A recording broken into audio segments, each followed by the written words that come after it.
And this is a good job here in the middle of the defense, just spying KJ Jefferson and falling underneath this slant. As you can see right there, Edgerrin Cooper just reading the eyes of the quarterback, almost falling into it and causing the throw to be offline. 6'5" freshman punter Max Fletcher is going to reverse rotation this as it checks up, but not a long punt at all, as it is downed at the 34-yard line. Just a 25-yard punt for Fletcher. Max Johnson, his second start at A&M after transferring from LSU. Of course, he came in last week replacing Haynes King as the starting quarterback, and he was able to lead them to the win against Miami. He didn't do anything special. What he did do, though, is he took care of the football. He was smart, and he didn't take any unnecessary risks. So I think he's steady at the position, a veteran player that's played a lot of football, and the right guy for the position at the time when this offense has really kind of struggled to get any consistency going this year.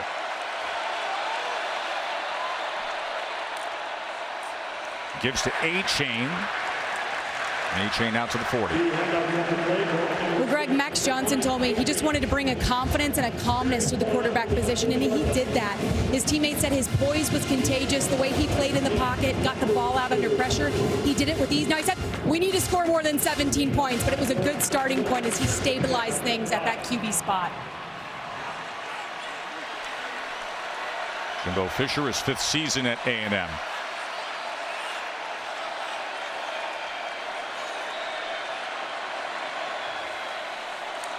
Second and 5. Flag comes down. Johnson with plenty of time comes across the field, but well beyond A-Chain.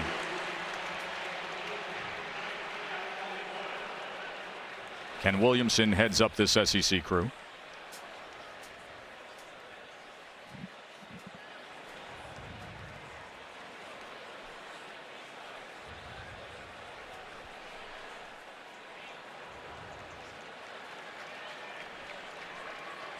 Illegal shift, offense, 2 players moving at the same time in the lower shift for 5 seconds.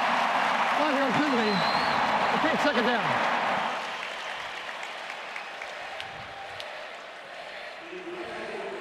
There have been a number of examples of Texas A&M getting off schedule in the early parts of this year. Here's an example here. They have a nice positive first down play, and then they back it up with the pre-snap penalty. They got to stop with some of these issues, whether it be lost yardage plays or pre-snap penalties, because it's very difficult to make it up as the defenses get better that they're going to see in the SEC. Nia Smith is now in the backfield with A-Chain. 2nd and 10. A-Chain with Smith as the lead blocker and somehow able to slither his way just short to the 40-yard line. Chick-fil-A impact players look this way tonight, Greg. And Texas A&M, their impact players on offense, very simple. Devon A-Chain, starting running back, big hitter, home run hitter there in the backfield with great track star speed. And Nia Smith, versatile slot receiver. And then defensively for the Arkansas Razorbacks, Drew Sanders been off the charts good, moving him around in the middle of the defense. And Miles Slusher back from an injury to help shore up a pass defense that has really struggled the last few weeks. A&M facing their first 3rd down of the night. Johnson. Pressure, and it gets to him, and it's Drew Sanders again. Came in with 5.5 sacks, and was tied for the national lead, and he's able to get to Max Johnson.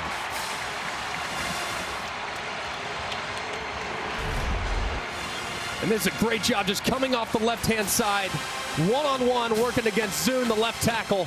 Goes long arm with the left arm, and there's really nothing that Max Johnson could do. Sanders just gets the left tackle, walked back, and he drops him for a big 3rd down stop. Constantino with a knuckler downfield, and Stevens is going to let it bounce, and it does so just inside the 30-yard line. So Drew Sanders keeps up his steady work this season. The 3rd down sack. We'll be back to AT&T Stadium right after this short break. Football Prime Time presented by Subway. Dr. Pepper Championship Drive. Game of the week. Beautiful setting as the sun sets to our west here. Rays coming into the side of AT&T Stadium. 2nd offensive possession for Arkansas against that A&M defense. Statistically, a very good A&M defense. 9th nationally in scoring defense.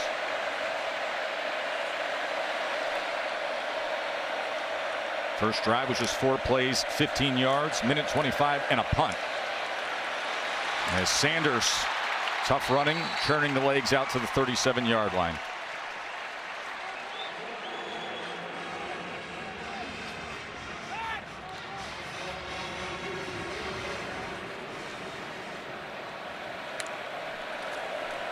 Second and 4.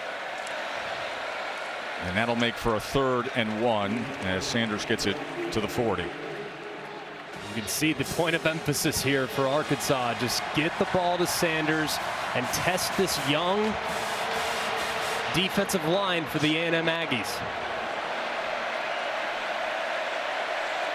3rd down and 1. We go with a short inside handoff, stacked up, but an extra push. And that surge will move the chains. Antonio Johnson was the first to meet Rocket Sanders, who did go ahead for 2 yards on 3rd and 1.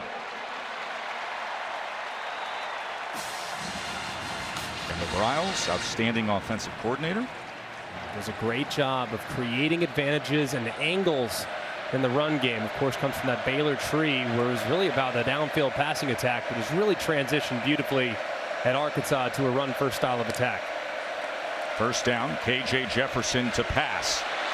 And now he's going to tuck, run, and get a chunk play out of it. And he is so effective when he gets those big wheels going down to the 32-yard line. Finally run down by Edgerrin Cooper. 26-yard run by Jefferson. And you're going to see the guys leave like this. There's nothing open, wide open. Take off. He does immediately with a ton of green grass. It creates a big play for the Razorbacks. And now they go with the receiver screen. This is Jackson. Jackson inside the 10. And touchdown, Hogs. 32-yard touchdown, Jackson.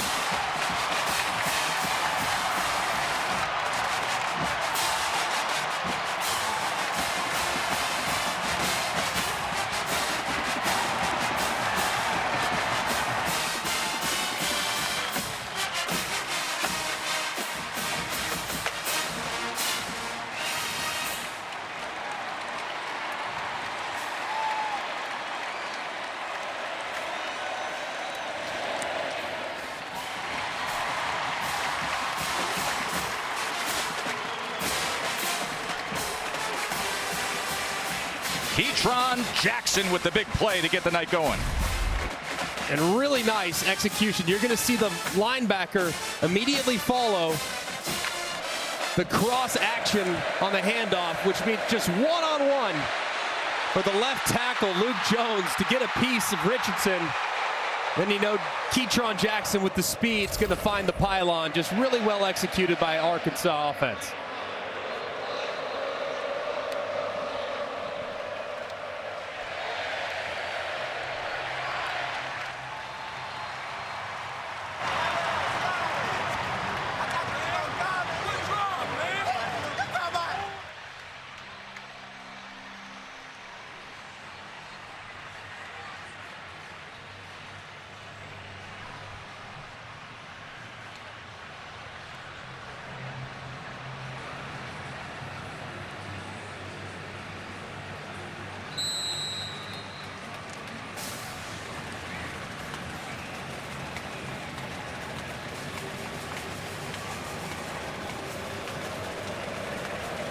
Thank you very much, Dave. And we got a whole lot of woo pig early on here at AT&T. Moments ago, Ketron Jackson, 32 yards in the score for the Hogs, Greg. Perfectly executed by Arkansas. You're going to see cross action. The linebacker's going to follow, which allows one-on-one with the left tackle, Luke Jones, against Richardson, the safety. He gets just enough of him. And Ketron Jackson puts on the jets and finds the pylon. Just beautiful misdirection. You fake the run to the right, you throw the tunnel back to the left, and allow the receiver to take off. Excellent drive there by the Razorbacks. You call these Hogs now, you better call them top 10. They've got momentum. Number 10, Arkansas. Number 23, Texas A&M. Of course, Max Johnson his second start. Took over from Haynes King a week ago. Came up with the win against Miami. Play game, offense.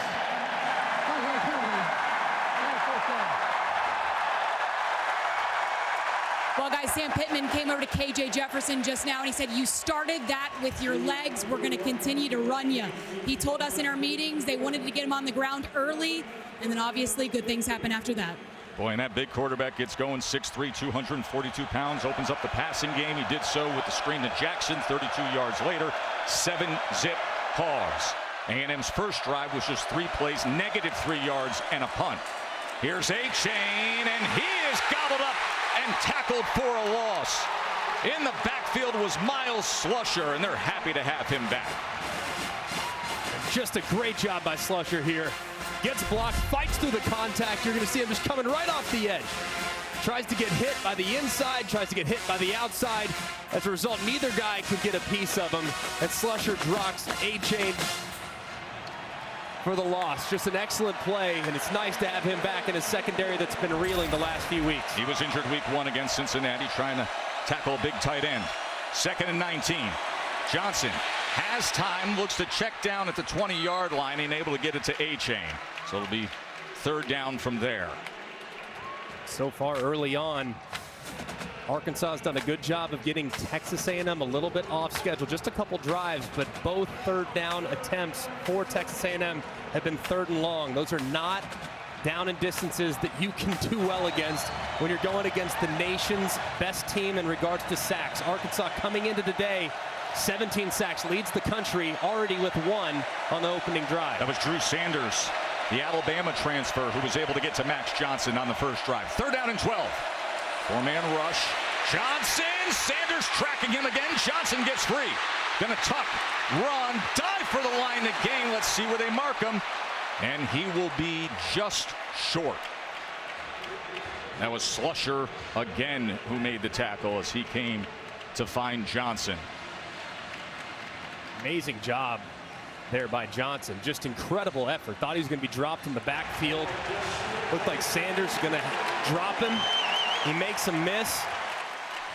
Does a really good job of extending for the line to gain. Just comes up a little bit short, as you can see. I mean, he is almost brought down in the backfield. A nice open field tackle there by Slusher. 2 nice plays by Slusher on that drive. 2nd 3 and out for the Aggies. Constantino punts away, skies it, and is fielded with a fair catch at 21-yard line. KJ Jefferson and the Hogs offense back out there after this short break. Blue Pig celebrating early. Keyshawn Jackson had the 32-yard touchdown to get the night going for number 10 Arkansas. This turnaround in recent years for Arkansas has been phenomenal. And you look at their offense, they got that big old line that you'd expect. They got the big quarterback who's overly athletic, right, and they can run the ball. Yeah, they can. And what I like about it is they can do it in a traditional sense, no doubt. First of all, don't sleep on the receivers either. No, right? no, we just found that out. These are really good wideouts too, and they open up the run game too, because you can't just say, hey, we're going to just put all our safeties up near the box, because if you do, Arkansas can also throw it over your head. But this is a rushing attack that can hit you in so many different ways. They can hit you on the perimeter. They can hit you on the edge. They can hit you going downhill. And they can hit you when it's a called pass play because of KJ Jefferson's scrambling ability. It's so difficult to account for this run game. A.J. Green now in the backfield with KJ Jefferson. Last year in this game, he had a sensational touchdown. He's going to lead block here for KJ. And this is exactly what Jefferson can do. And on that scoring drive, Greg, to your point, they had 4 straight runs for 37 yards, and then the 1 screen pass that went for 32 with the score.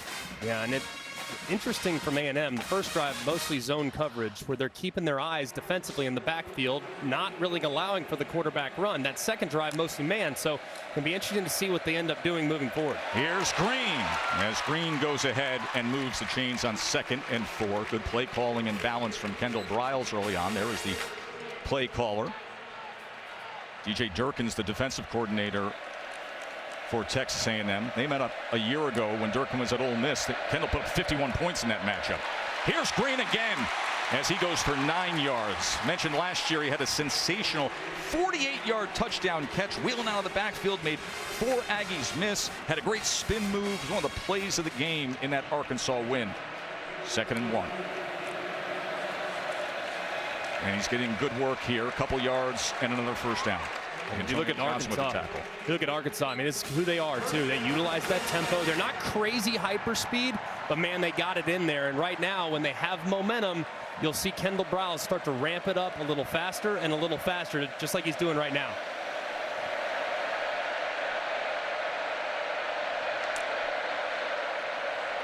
Jefferson, look at the time he has. But good coverage downfield as he tried to line it to Warren Thompson. It goes incomplete. I think one thing really different about KJ Jefferson this year, a lot's been made about his weight. As you can see, Kendall Browse, he's an extension of his quarterback. He plays the game from the sideline as well as any coordinator in college football. But I think the big thing is his downfield passing accuracy. He was good last year. He's really taken the next step as a passer. Great command and great confidence. Tackled for a loss. Green is taken down. Great play by Chris Russell.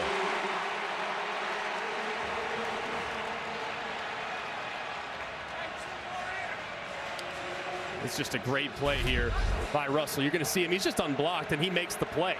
Trying to read him a little bit. He kind of turns quickly. Should have been a pull read there from KJ Jefferson, but an excellent job by Russell dropping the back.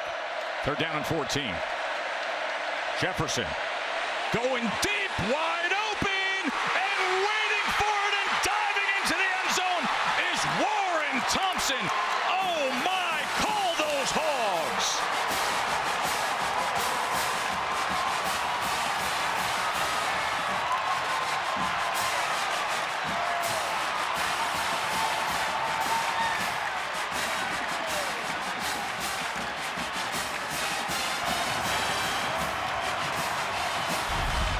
And this is a defense that's basically designed saying, hey, you cannot throw it over our head. But you're going to see this guy come and grab the safety, that piece of cake over the top.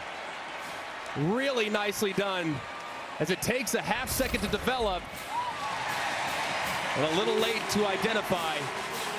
But a nice throw by KJ Jefferson as they get behind the defense. KJ Jefferson. He had time to wind it up. He had time to rip away. And he said, why not? Big 84 is striding. Let's do this in Dallas.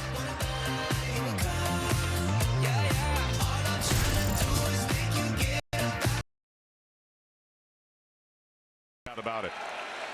I'll tell you, that Texas Tech program is finding some early momentum with that staff, aren't they? Yeah, it's been fun to watch that group. Bad snap. Max Johnson able to secure it. And salvages it before he's taken down by Bumper Pool. Katie.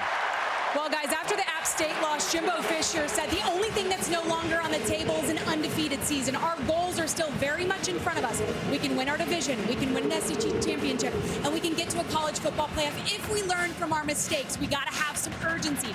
Urgency was felt in the Miami win, and you can feel the urgency on the sideline as Jimbo Fisher continues to talk to his QB, Max Johnson.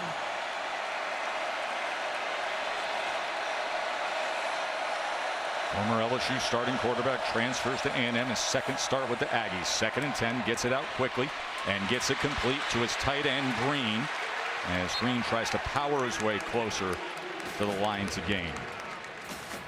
Johnson's done a nice job, I feel like, for the most part in his entire career, being accurate with the football. He can make every throw underneath, down the field, intermediate. The one thing that he has had to take the next step with is pressure recognition, understanding when his protection is overloaded, understanding when he doesn't have enough blockers, he's got to get rid of the football. Sometimes he's tried to beat guys with athleticism. It's hard to do that time in, time out in this league. So still a work in progress for a guy that's good and played a lot of football, but a really high ceiling. I formation with Johnson as the tailback on 3rd and 2. Play action off of it as he's able to get it to Crownover. A flag is down. We will check on that. Tackled by Slusher. So they go I formation and they leak out the fullback, number 24, Ernest Crownover.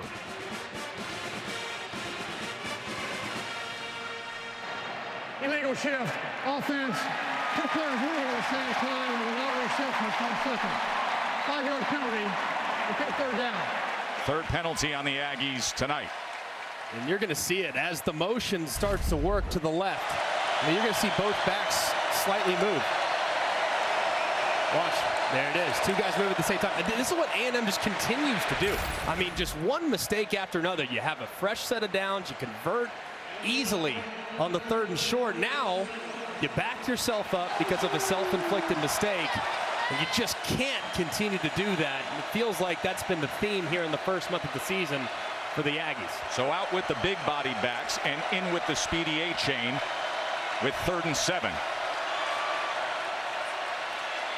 Pressure right up the middle against Johnson. Gets it free, but it's incomplete as it was low, intended for Evan Stewart. Bumper pool was coming in on Max Johnson.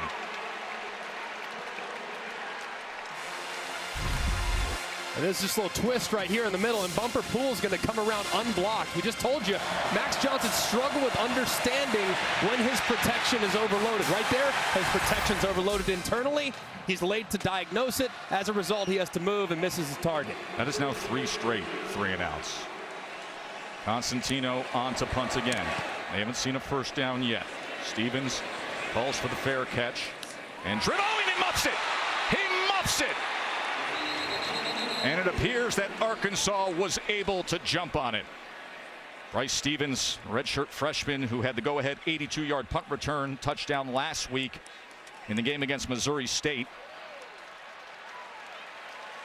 Our crew is like the muffed punt crew. Aren't we? Every week. That's what, 4 in 3 weeks? At least. Oh, this one too. He plays this very awkward. Really, really bad. Just moved late, got out away from his body. It's McAdoo who recovers it, Greg. Lucky that McAdoo was right there to hop on it. A little lucky too. It appeared like Johnson really wasn't ready for it. Said he had been in a little bit more athletic position, he probably could have hopped on as well. Quincy McAdoo with the recovery there. He's a true freshman wide receiver who's getting time on special teams. Big drive here from the Aggie defense. Arkansas scored a consecutive possessions, has really figured out what DJ Durkin's trying to do defensively. Rocket Sanders in the backfield with K.J. Jefferson, who has the 2 big touchdown passes to start this game. And keep it on the ground with Sanders, and he is stacked up. That DJ Durkin defense for A&M, they came in ranked 9th nationally in scoring defense, only giving up 8.7 points per game. 9th nationally also in passing defense, only giving up 147 yards per game. There is the veteran defensive coordinator, former head coach at Maryland as well, well-traveled in Florida and Michigan, Ole Miss as a DC. 2nd and 9. He has time again and tried to connect on the in-cut to Thompson, who had the 56-yard touchdown catch moments ago, but it'll be 3rd and 9, so an opportunity for A&M. A huge down here for DJ Durkin's defense. Like the big key when playing against a quarterback like KJ Jefferson is, yes, it's fun to rush the passer. Everyone wants to make that 3rd down sack. But you better be very, very careful about how aggressive you get, because the second you get past the quarterback, he's going to take off and run. So make sure you're really smart about that QB scramble as you come after him here. Already has 3 rushes for 36 yards. 3rd down and 9. Jefferson. That goes nowhere. Well defensed by A&M.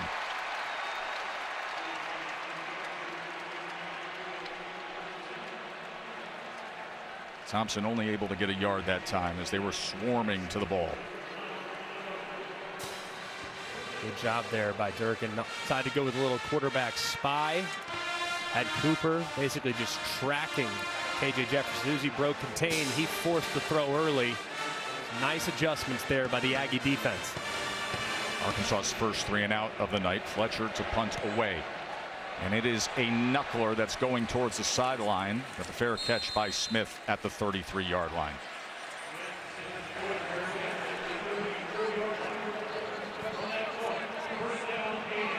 Sunday Night Baseball on ESPN will be the classic rivalry. Yankees host the Red Sox tomorrow night, 7 p.m. Eastern on ESPN, and coverage begins at 6 with Baseball Tonight Sunday Night Countdown.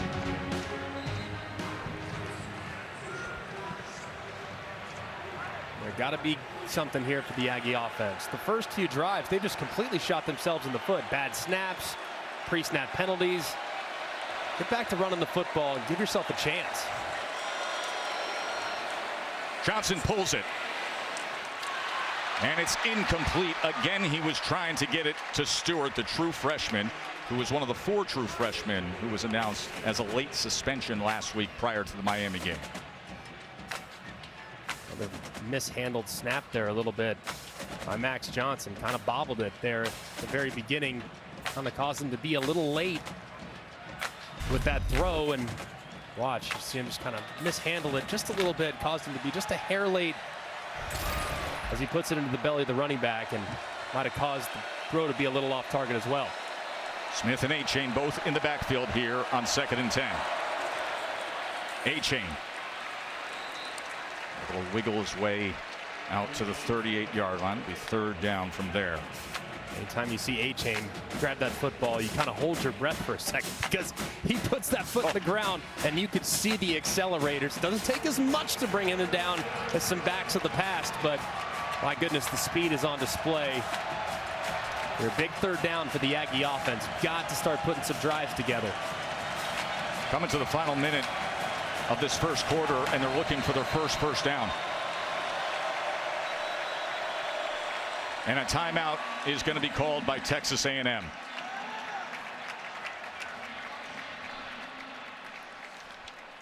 You know, it's interesting. We had this discussion, Greg, about A&M and the opportunity that lies ahead. Obviously, the shocking upset loss to App State, but then you get right in front of you the bounce back opportunity, and they deliver. It wasn't the prettiest thing against Miami, but the bottom line is you got it. The number 13 Miami team, you get it. So now here they are with an opportunity to regain their status. Correct. And honestly, it's been a really rough start tonight. No doubt about it. But still, the first 3 games of the season, okay, it didn't go the way you wanted it to go, but still there's everything right out there in front of you.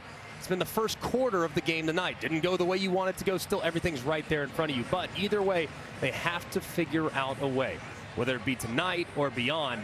They have to stop making critical errors in simple moments. Pre-snap penalties, bad turnovers, having holding penalties, just things like that that can't happen for teams that have high expectations and high aspirations. Empty look here for Johnson off the timeout. 3rd down and 6. Can they find a first down?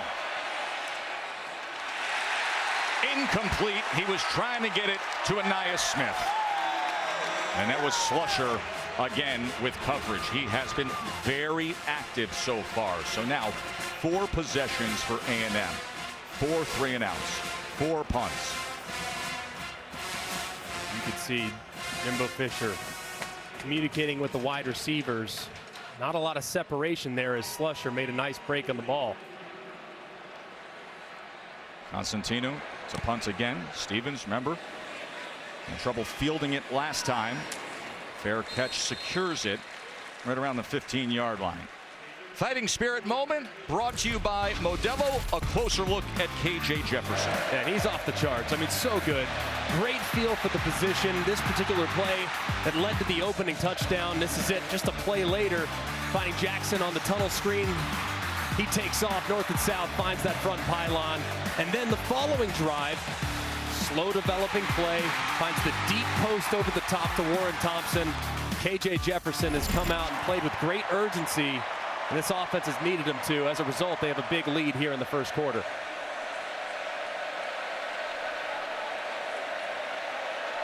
Dominic Johnson in the backfield. He's been on the long road of recovery after a knee injury in last year's bowl game. KJ Jefferson able to get to the edge and scoot out at the 20-yard line. It's good to see Dominic Johnson back in there. You referenced him being back in the mix, and they are deep at running back. I mean, it was almost like last year they had 5 or 6 that could go. Johnson being one of those, a guy that's very physical, can get downhill, and is a nice complement to spell Rocket Sanders and A.J. Green. 2nd and 5. Fake the reverse. Johnson can't find much. Good swarming up front, including Fadil Diggs, the defensive end, with the tackle.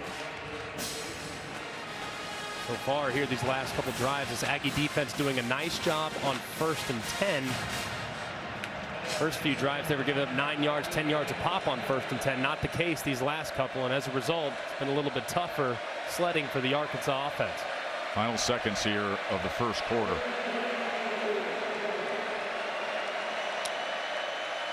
And they're going to let it hit triple zeros, and why not? They had it their way. Arkansas came out, showcasing KJ Jefferson and all that speed. Keytron Jackson had the 32-yard touchdown. Thompson had the 56-yarder, and it's 14-zip. Number 10 Arkansas on top. On ESPN, number 10 team in the country with a 2-touchdown lead over the Aggies. And look at what the Hogs were able to do, averaging 8.1 yards per play in that first quarter. 170 total yards to 28 for A&M. 3rd down and 4 to start this second quarter. Big KJ Jefferson to pass on 3rd and 4. But this is where he's at his best, running the ball and slicing through that defense. As they finally get to him at the 35-yard line. Antonio Johnson and Damani Richardson able to corral KJ. Just a great job there by KJ. Nothing open. Just be patient, patient, patient. By a little bit of time, sees that tackle get beat inside, take off, and find some open grass. That ball nearly intercepted. Chris Russell had a shot at it.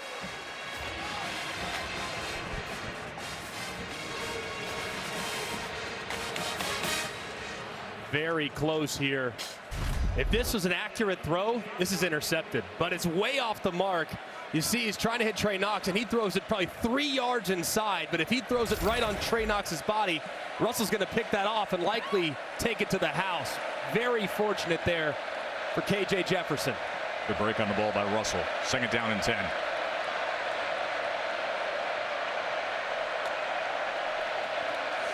Johnson, well blocked, and a 1st down for the Hogs.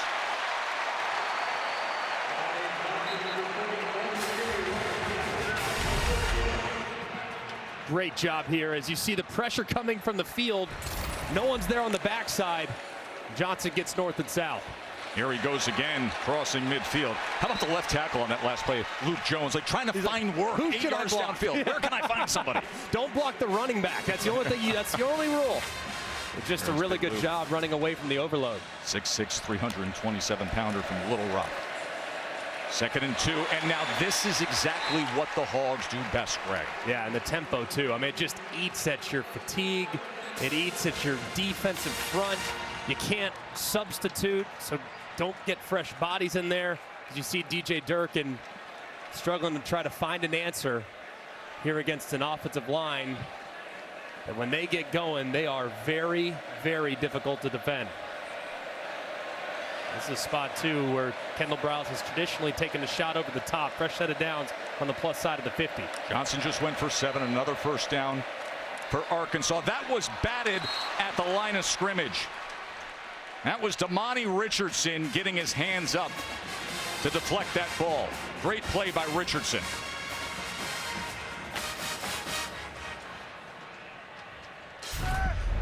Great play here by Richardson on the late throw. Once it's intercepted, really good eyes there by the safety. Dabinion, the freshman running back, return motion, and then they go the opposite way on a counter, little push pass to Hornsby, and Hornsby is tracked down, pursuing down the line. Remember, Hornsby, the backup quarterback who came in last year against A&M for a then injured KJ Jefferson and led the Hogs on their final scoring drive to put them up by 10 points in this rivalry game. He's the fastest player on the field, so they're going to find a way to utilize his speed. 3rd down and 11. Reverse is bobbled by Hornsby, and A&M was all over it. So the defense does their job.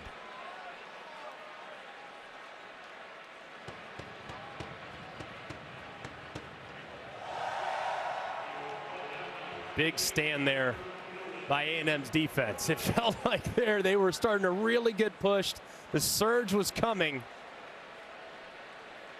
They held in there just a little bit, and thanks to a couple of miscues there by Arkansas's offense, they're going to get off the field.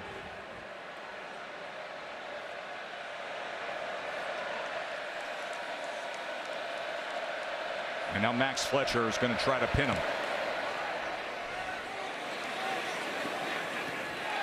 Checks up inside the 5 and down at around the 7-yard line. So a good job from the true freshman punter, Max Fletcher. But DJ Durkin saying, attaboy, that's how we play defense. Now let's see if that O can get and go. Knicks had 428 yards in that game. Cameron Ward threw for 375. That was a thriller. Worst Aggie starting field position from their own 7. A-Chain trying to change that, and he can quickly. Watch out! Can he get the block to the outside? A-Chain, mega chunk play, out of trouble, just like that. 63 yards, A-Chain. And it's just a great job. You're going to see a block out on the end, but you're going to see the defenders get squeezed inside. A-Chain is out the gate. Just a thing of beauty. Terrible job there by Arkansas. 2 defenders in 1 gap, and A-Chain is house call. Told you a little while ago, man, every time he gets the football, you just hold your breath. He's got so much speed.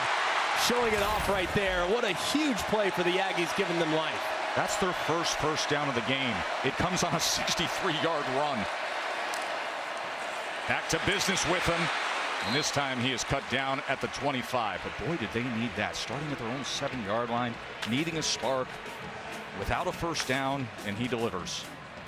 Really the first time, as you can see, 28 total yards in the first 12 plays. But it was really the first time that Arkansas's defense was out of position. And that one time, all it takes is one time. 2 defenders out of position, 2 guys in the same gap, and boom, A-Chain's out the gate. Just a great job of taking advantage of the mistake. 2nd and 5. A-Chain patient, and it pays off. And look at the tough running after contact. Finally dragged down by Drew Sanders. But Devon A-Chain's just making a decision right now that he wants to change things.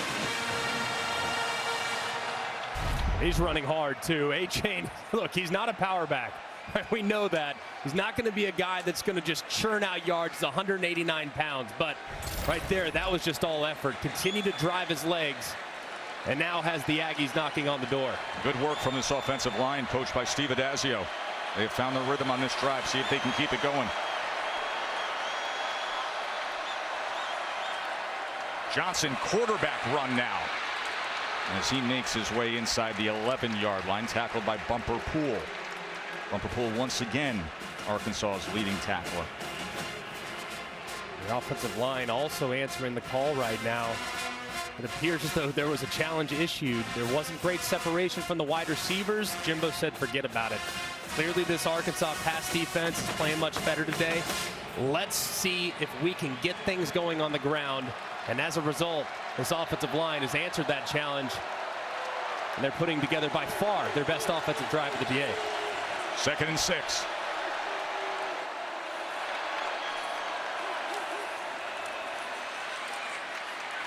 Only a couple yards this time as he was backed up.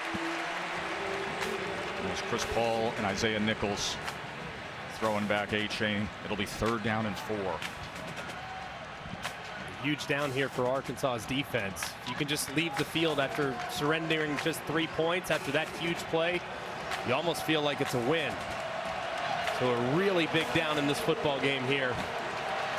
Jimbo Fisher opt to keep it on the ground. Or does he opt to put it in the air? I think you have to put it in the air, but I'd throw a little swing route here to A-Chain. I would get blockers out in front. I'd give it to my speed back, see if he can't catch the edge. Texas A&M is going to use their 2nd timeout. They'll be facing a 3rd and 4 at the 10-yard line when we return.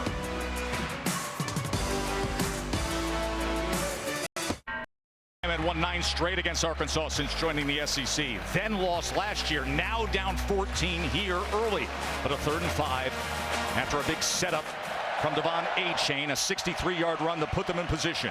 Do they get the payoff now? By the way, A-Chain, bottom of your screen, down there at the 10-yard line. 3rd down and 5. Keep an eye on him. I like him in the passing game always. If I can get him matched up in a favorable spot, he can certainly win in one-on-one coverage. Doesn't matter who's covering it. This offense was sleepy. Now all of a sudden wide awake. Can they cash in right here?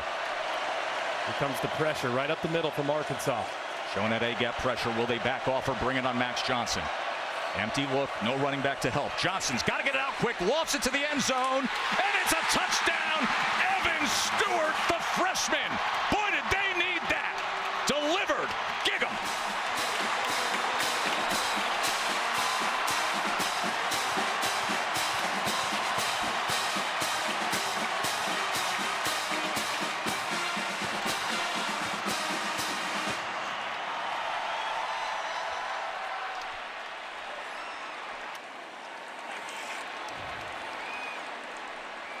A-Chain started it. Had the big run. Offensive line responded. Max Johnson on a big third down. They went 93 yards there. They had their worst starting field position and said, we got to make a decision. How bad do you want it? This badly. Johnson, Stewart, cashed in. There is energy in this building now, folks. At Arlington, the game's played here. A&M leads 7-4.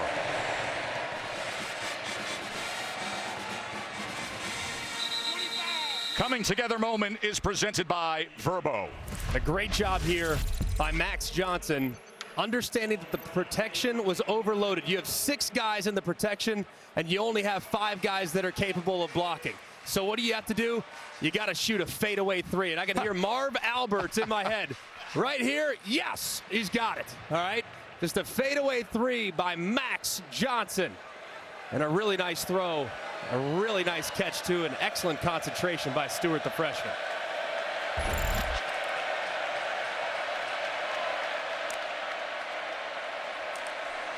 And now Sanders takes his turn, and a nice run for 12 yards, Rocket Sanders. You know, guys, Anais Smith spoke with Evan Stewart and Chris Marshall following their suspension, and he said this: you may be freshmen, but it's time to grow up. Everyone on this team needs you to be playmakers. Being selfish is no longer an option. He responded well. That's good leadership. Responded well right there. And boy, did that A&M offense respond well. Their first 4 drives, 4 punts, didn't have a first down. Then that drive, on 3rd downs, they were 3 for 3. 97-yard touchdown drive. Really nicely done, too. And you saw the speed and the talent that's on this roster. It's just the execution has been lacking. But if it can all come together, there's plenty of opportunity to score points. Over the backfield on 2nd and 8. Jefferson's going to keep it himself. And just with that size, he goes up against Amani Richardson. I mean, Richardson's not a small safety. He's 6'1", 210, but Jefferson goes forward at 242 pounds and gets those 3 extra yards. 6-yard run for KJ. It's tough to make comparisons to all-time greats, but he just moves the way he moves. I'm not saying he's not saying this, all right? But he moves like Cam Newton. The way he finishes runs, and he always falls forward. He's just a powerful guy that really is an effortless mover with how he carries the football. 3rd down and 2 now. Quarterback runs straight ahead. And that's exactly what you're talking about. That power, that ability to turn the pile as he drove Shamar Turner ahead. And Turner's 6'4", 300 pounds, the sophomore from DeSoto. And even if the hole isn't there, it doesn't matter. I mean, when you are 240-plus pounds with a full head of steam, you can definitely make the defense feel it regardless. Fadil Diggs is down, starting defensive end for A&M. And yes, he's a first-year starter, but there are so many you talk to in this program, they would consider him the leader of the defensive line. Came to Texas a couple years ago from New Jersey, and he has been very productive. So why they tend to him, we'll take a short break. Stroud is off to an amazing start for Ohio State this year. 8 for 8 to begin that game. Couple of touchdown passes as they are rolling against Wisconsin.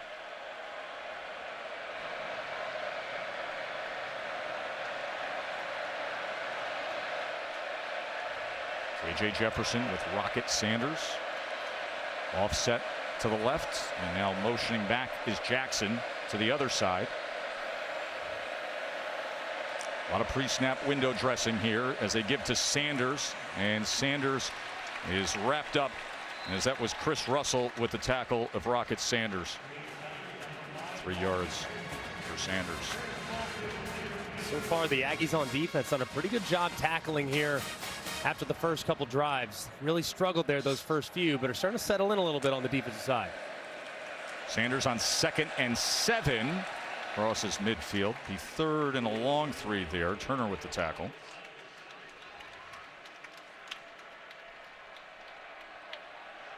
Definitely 4-down territory too if you're Arkansas. The way you've been running the football and knowing that you have a 240-pound quarterback, I would definitely hand this one off and you can come right back, run the exact same play on 4th down if you're short. What a luxury to have.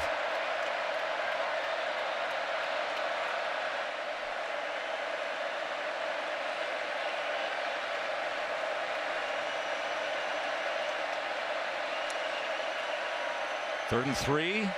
As he gets it out to his tight end, Backs, who's gobbled up at the line of scrimmage. Good pursuit down the line. Antonio Johnson was there. Jalen Jones was there.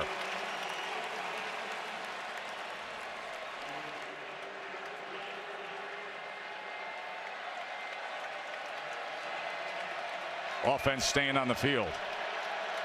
4th and 3. A&M 46-yard line.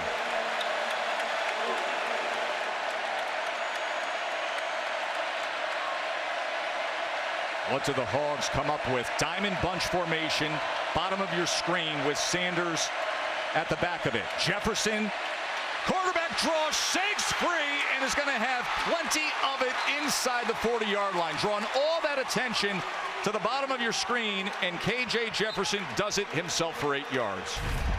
Yeah, this is really nice. You're going to see just 3 defenders on that side of the center with 3 guys to block. Right outside, and a really nice job by Jefferson, breaking a tackle and picking up the first down. Good design there by Kendall Briles. Anthony Lucas, the true freshman defensive end, was left on an island, couldn't get Jefferson.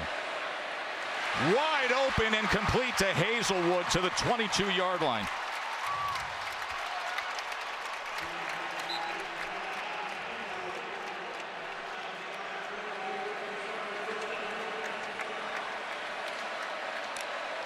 Arkansas on the go. Sanders bounces off a would-be tackler, gets to the outside, and is ridden down to the 15-yard line by Gilbert.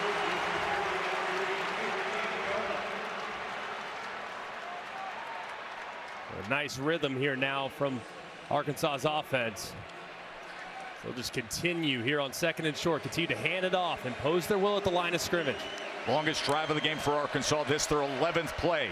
Inside screen, Hazelwood's free, cuts inside the 5, and it is going to be 1st and goal, Hogs.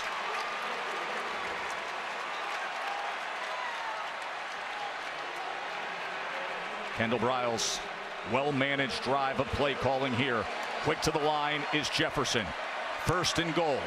KJ's going to run it again, diving, fumbles the ball, and Chappell's got it. Tyreek Chappelle in the right spot as he hands it off to Richardson. Here he goes. Wow! Can you believe this? What a turn! Touchdown in the most unexpected way possible. Fumble, handoff, scoop and score. Kick him again.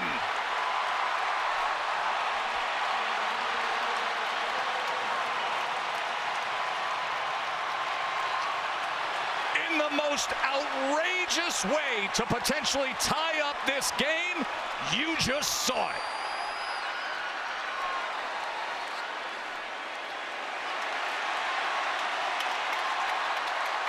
Chappelle recovers it, gives it to Damani Richardson, who says, I'm going to track meet this thing wire to wire.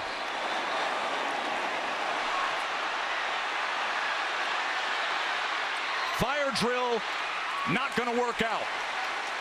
But the Aggies close to 1. KJ Jefferson tried to launch himself from far out. Ball came loose, and DJ Durkin's active defensive back says, let's make something of it. 16-yard scoop fumble, 82-yard return by Richardson, Greg. And a massive mistake here as you see him extend, doesn't have the ball in tight to his body. Ball gets jarred around, and Chappelle does an amazing job of finding it, as you can see him starting to extend there. It looks like Russell, number 24, is the first one to get a hand on it. But this is such a heads-up play. I mean, right here, he's totally bottled up. But Richardson said, give it to me. And he does. They hand it off quickly. It's obviously backwards. It's a thing of beauty. Just an unbelievable turn of events. And a great play by the Aggie defense. That is just heads-up football. That is wanting it. The first turnover of the game goes for an 82-yard return score by Damani Richardson. And give credit to the linebacker, Chris Russell, for forcing that fumble as KJ Jefferson thought he was going to be Superman, and all of a sudden you got Aggies sprinting the other way.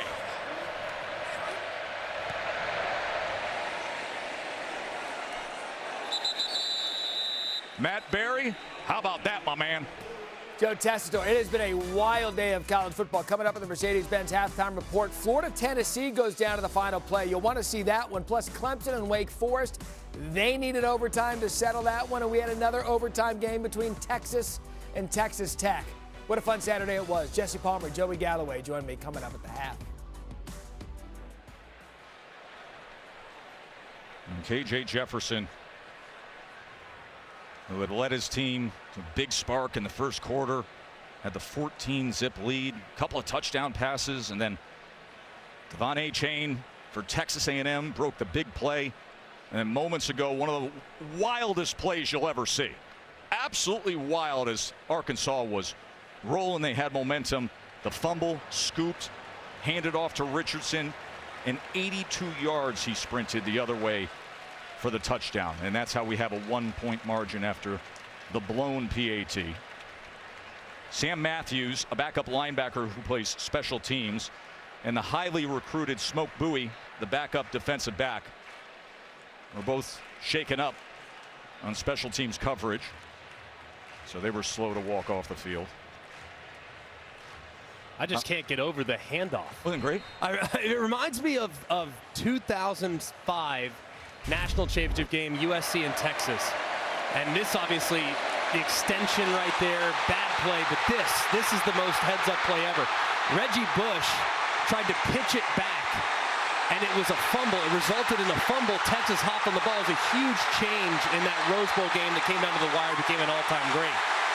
That was about the last time I think I've seen a defensive player try to hand it to another guy. That one not airborne, but just handing it to him. Just incredibly heads up, and a great job too by Richardson following his guy and say, hey man, let me have it. I love that. Tyreek Chappelle from Philly went to Northeast High, played for Chris Riley as head coach. Coach Riley saying, that's it, heads up ball, let's go. First down. AJ Green now taken down by Diggs. Remember, Fadil Diggs was shook up just a few minutes ago. Glad that Fadil Diggs is going to be okay. It looked like he was getting a little stretched out, maybe a cramp or something like that. But you can see the momentum has certainly shifted in this building. Oh. Can't have a bigger momentum shift. Arkansas going in to score. Next thing you know, it's an Aggies touchdown. Jefferson, he's been running well tonight. He goes for 5 more. KJ Jefferson with 76 yards rushing already in this first half. 7.6 per.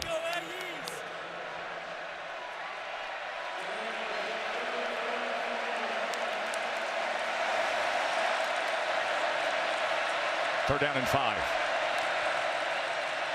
Showing pressure off the edge. We'll see if they come with it with Johnson sneaking up there. There is Diggs ready to launch himself.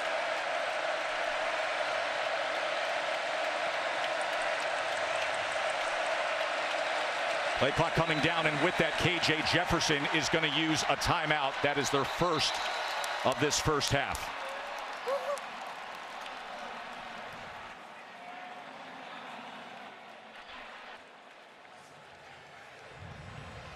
Coming up tomorrow on Sunday NFL Countdown, one-on-one with Josh Allen. What a dynamic player he is. And some of the game's great defenders share what it's like to try to stop Aaron Rodgers and Tom Brady. That's 10 Eastern on ESPN. Monday Night Football is the Cowboys and the Giants. 8 Eastern on ABC, ESPN, and ESPN Plus. And Monday Night Countdown gets it started at 6 o'clock on ESPN. Actually, was with Saquon Barkley last night. We were doing the championship fight up there in New Jersey with Shakur Stevenson. I look over, there's Saquon, front row. Of course, his uncle was an all-time great fighter. I ran the Blade Barkley, so Saquon was taking in the fights last night on ESPN.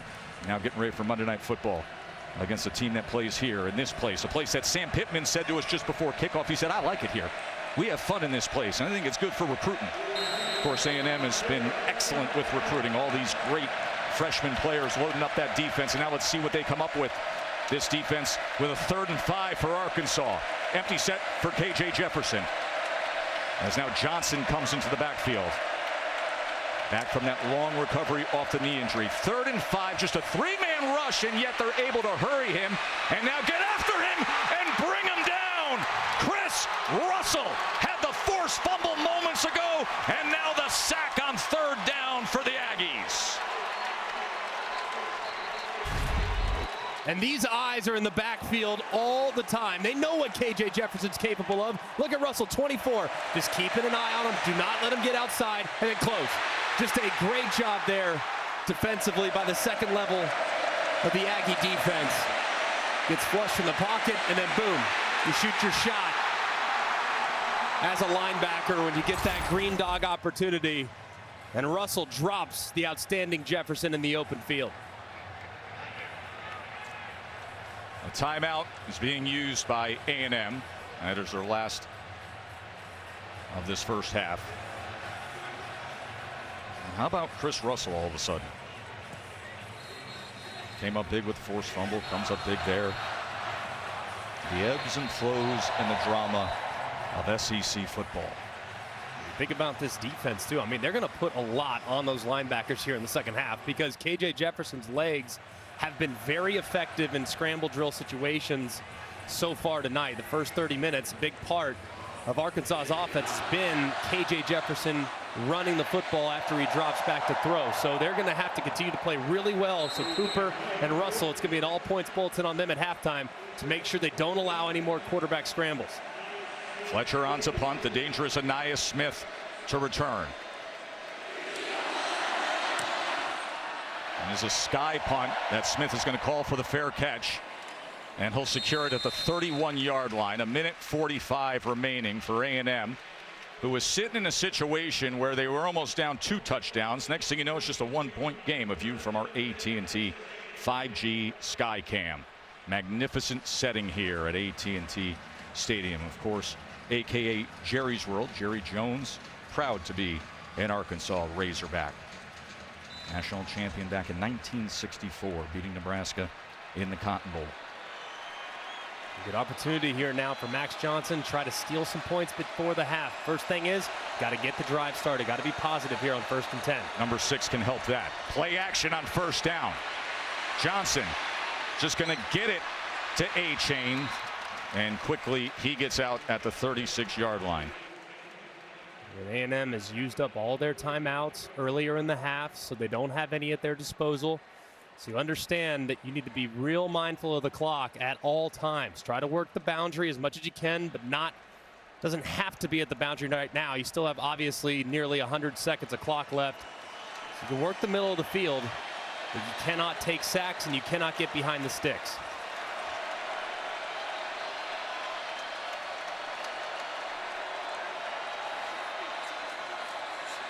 Johnson, complete pass midfield to Stewart again. He had the 10-yard touchdown earlier. Flag is down back at the 37-yard line.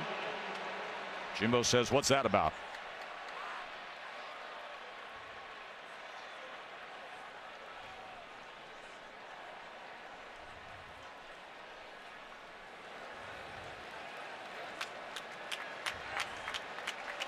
Personal foul, illegal block on the waist, offense number 7. 15-yard penalty from the line. Okay.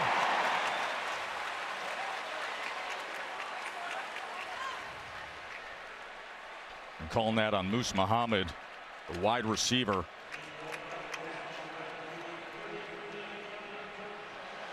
This was a kind of an interesting play here. As Moose Muhammad looked like he was kind of falling down, but he got in the way of an Arkansas defender. As you can see right here. Yeah, I think that's probably a good call. It looked a little bit more from a distance like he was out of control, but there he looks like he's a little bit more under control. It does look like he's going low. I do think that's the correct call. And with that, they're marking this back as a second down. Johnson's going to run it himself. He's going to have the line to gain as he slides down, and they will mark him at the 44-yard line. So it's a first down for A&M. All the matter. Miles Slusher with the tackle. Got to start getting a little bit more chunk yardage here if you're going to try to start sneaking the field goal range. Johnson just going to hook it up underneath to A-Chain. Remember, no timeouts remain for A&M. They used a timeout on fourth when they came up with the stop on third down of Arkansas before that punt moments ago. Flag is down. They're going to get Moose Muhammad here with an illegal movement. It wasn't set as they were snapping the football.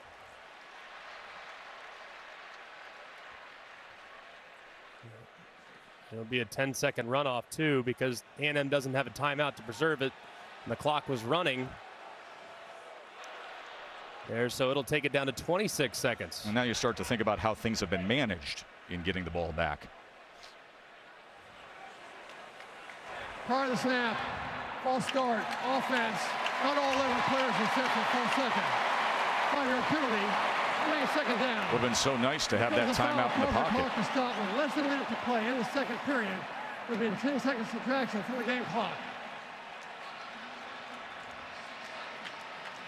Still need about 20 yards too before you're even thinking about a possible field goal.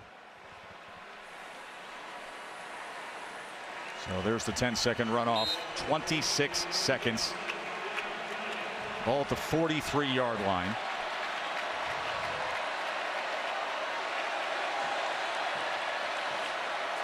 Four-man rush against Johnson. Going to go downfield. Well covered.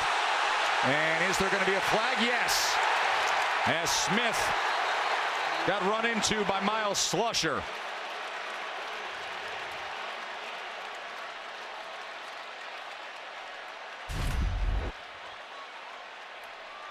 A little bit of a prayer there, but you could see it looked like Johnson kind of put his right leg out a little bit. I think that's obviously the correct call, even though many Hog fans don't like it. Now, right here, if you're Johnson, you have to tell your guys, hey, 5 yards quickly out of bounds, because you're right on the cusp of a field goal. But anything tackled in bounds, obviously, short of the first down line, you're not going to have enough time to clock it and potentially get your kicker on to kick a long one. Got to throw the ball out of bounds here. Johnson goes to the edge, but it's well out of bounds, so that'll only leave 4 seconds.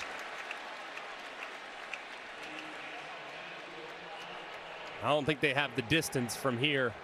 This would be about a 60-yard field goal, and watching the A&M kickers there early on, they were trying them from this distance, but they were going a little bit to the left. So let's see if Caden Davis can actually pull off a long one and see if he can get it done. Now, Randy Bond is the starting kicker, but Caden Davis had been. Remember, he missed the late field goal attempt in the upset loss against App State. Just a long of 40. This is from 59, and a timeout is going to be used by Arkansas.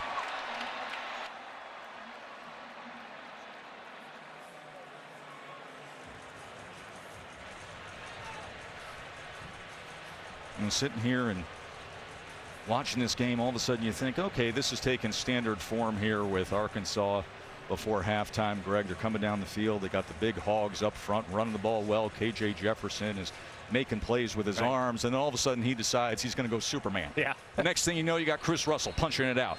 You got Chappelle picking it up, and one of the smartest, just most aware football plays you'll see. Well, and the big thing in college football, turnovers and explosive plays. That's what wins and loses games, ultimately that. So you are going in, you're about to score, you're about to be up 14, and boom, your best player makes a careless decision to try to extend the football from a distance. It gets ripped out. Chappelle gets it, hands it to Richardson. And what becomes a great play for the Arkansas Razorbacks flips on a dime. And now A&M with an outside chance after a potentially long field goal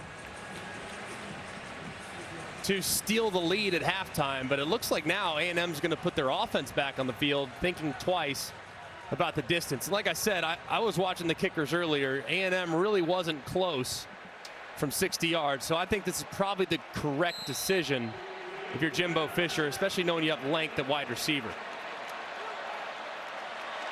So they say, go take a seat on the long field goal, Caden Davis. We're going to launch this thing.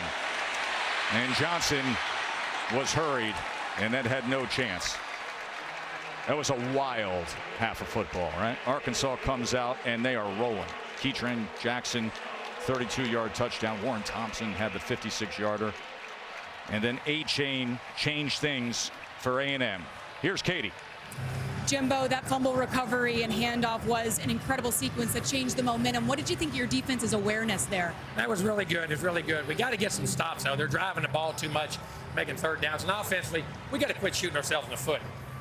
We've got every first three drives, we had a motion penalty, Then we get a good drive here and get a cut penalty, which you're not allowed to cut anywhere. And we're being self-inflicted wounds. Saying all that, we're down 1 point. And then we drop a snap.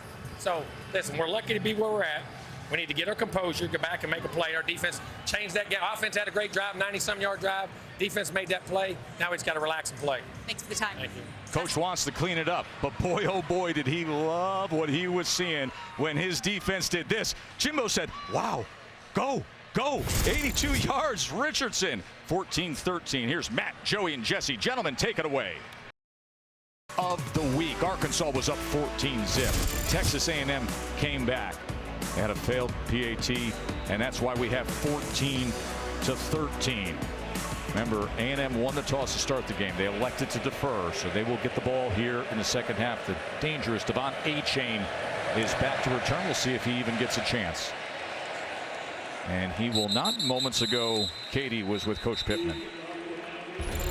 What was your message to your team? I mean, going in there, we seemed like we were kind of down because we're up 14 and had a chance to go up late. We got to forget about that. It is what it is. It's realization. We got a 1 point lead. What will we do for 30 minutes? What's it worth to us for 30 minutes to walk out of here undefeated? I think we'll have a really good half. Thanks for the time. Thank you a lot. There's a flag down on that kickoff. Interesting to hear Coach Pittman in assessing his team's mentality after that wild play. Fumble return that was brought back 82 yards by Richardson. It's actually an offsides call, so I'm going to start at the 30. Johnson hit as he throws, and it's incomplete, but a flag is down at the 40-yard line.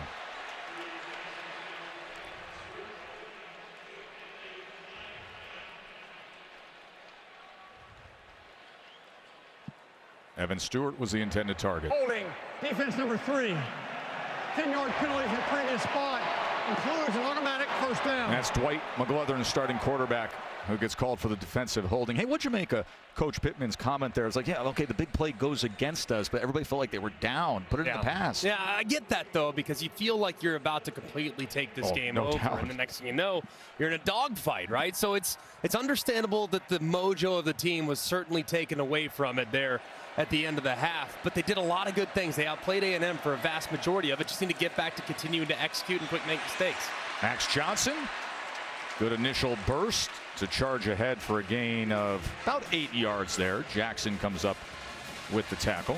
Conversely, for A&M, they can look at themselves too and say, man, we made a lot of mistakes. I mean, whether it be pre-snap penalties, or they just didn't get aligned properly, or they didn't have the proper protection, but they made a couple huge plays that now keep them in it. So if they can play a cleaner half, they'll be much more efficient offensively. So I think both teams probably kicking themselves going in, knowing that the score could be very, very different. 2nd and 2. A-Chain is going to move the chains and cross midfield. Bumper Pool with yet another tackle. So far for A&M, a big reason why this offense has gotten going is the rushing attack. Much has been made of Arkansas's inability to cover and the struggles they've had in the secondary. Everyone thought this might be the opportunity for A&M's passing game to really get going. That hasn't been the case. Arkansas's secondary has been great, but they haven't done a great job handling a chain who's had a couple of big moments, and expect a lot of opportunities in the second half. Pressure off the edge. A-Chain picks it up, and with that, able to get the completion to Green, and Green breaks free. Donovan Green, as A&M on this opening drive of the second half, down to the 22-yard line already. A good job by A-Chain coming across the formation and picking up Slusher's coming off the left-hand side. Was unblocked, but Slusher gets picked up by the running back, which allows Max Johnson to step up calmly and find Green crossing the formation. Just a great job there in protection by the Aggies. 26 yards from Green. A-Chain testing that right side. That leg drive keeps going as he works his way to the 17-yard line. Now, coming into this game, Arkansas pass defense was really struggling. Yes, they had the sacks, but then in the back end, they were giving up a lot of yards tonight, only 77.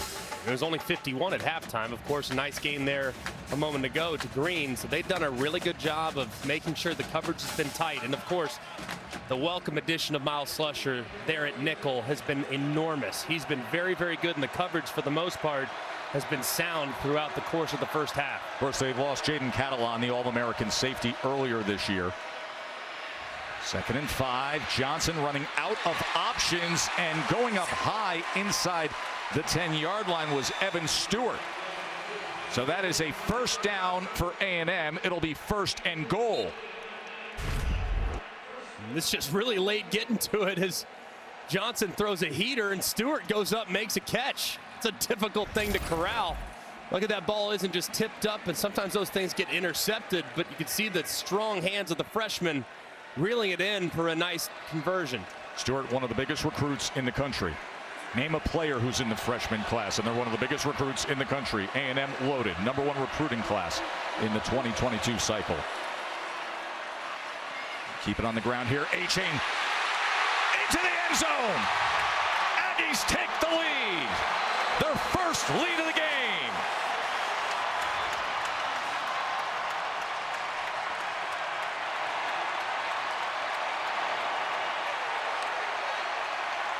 Devon A-Chain, a 9-yard touchdown, and a very well-managed, good-looking opening drive of this second half for Texas A&M.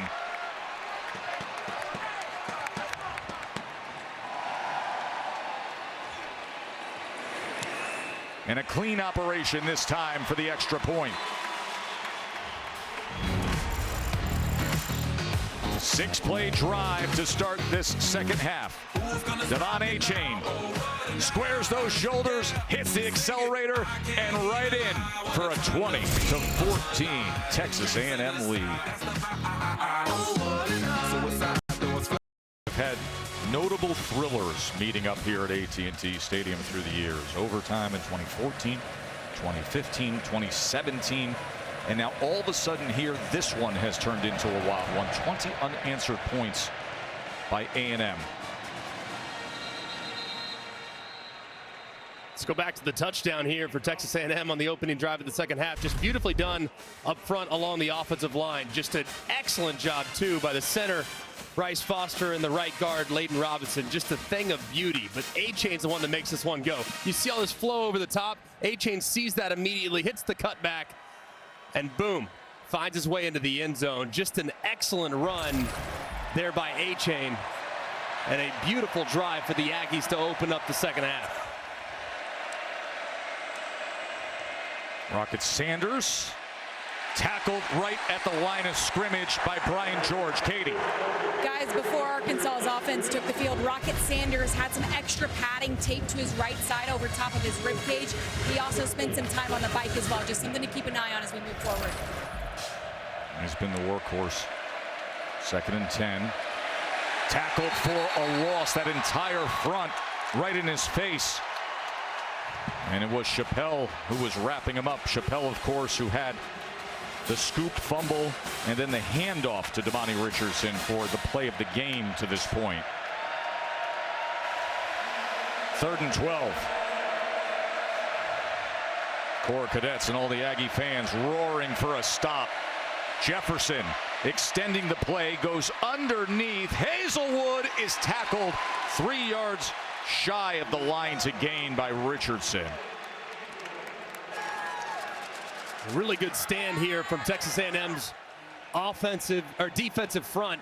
First couple plays, couple handoffs, things they were struggling with in the first half, but not the case here in the second half, as they win at the line of scrimmage and they force Rocket Sanders to cut in the backfield, thus slowing his momentum, and they drop him behind the sticks. It sets up 3rd and long. They force KJ Jefferson out of the pocket. It's nowhere for him to run. He has to throw it, and they tackle him short of the sticks. Just an excellent job there by DJ Durkin's defense. Fletcher on to punt. Anaya Smith back at the 27. And this is a knuckler from Fletcher. And checks back up to the 39-yard line. Want to remind you, SEC football next Saturday at noon on the SEC Network. South Carolina State against South Carolina. Florida's in action against Eastern Washington on SEC Network Plus. These Aggies will be up against Mississippi State at 4 p.m. And then at 7:30, it is #1 Georgia taking on Missouri. And Greg, I will ask you this, and I bet you it'll be a discussion on your Always College Football podcast. When you look at Georgia and you see the athleticism of Brock Bowers, the All-American tight end, and you see him running the ball, right, and you see him scoring every which way, could he be the best player on that team? First of all, I don't like talking about Heisman in September. He's a tight end that does everything. I know, but we're talking about the best player, right? He's as versatile a player, he's as good a receiver as there is any receiver in college football. He's as good a tight end as there is. Give him the ball in space. Let him hand it off between the tackles. God probably be a great running back. Today. Johnson. Incomplete, and Muhammad was wide open. Muhammad had a weight on it, and there wasn't a man in coverage within 5 yards. Man, the throw really isn't that bad, but watch Muhammad. He kind of stops. He kind of misplays it. Doesn't really know, kind of comes up, and then next thing you know, the throw's on him. Hudson Clark is way off the mark in coverage, but you can see Max Johnson saying, just keep running, keep running. This one's on the receiver. It's actually a well-thrown football. From a distance, you'd think, man, I can't believe Johnson missed him. But as you see Muhammad kind of gather his feet and not really run through the football, his indecision in tracking the football is ultimately what led to the incompletion. What a huge miss. A-Chain on 2nd and 10, wrapped up after a gain of 2.5. Tavius Brini, transfer from Georgia on the tackle. He was part of the national title winning team a year ago for the Dogs.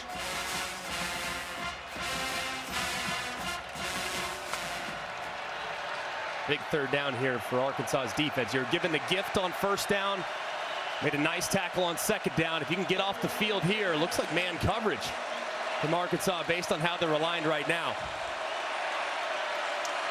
3rd down and 7.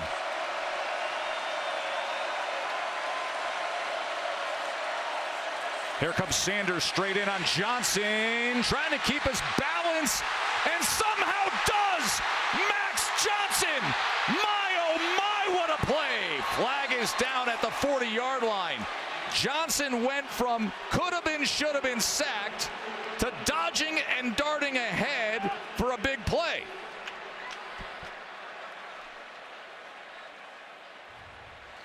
And there is his father, Brad Johnson, the Super Bowl champion.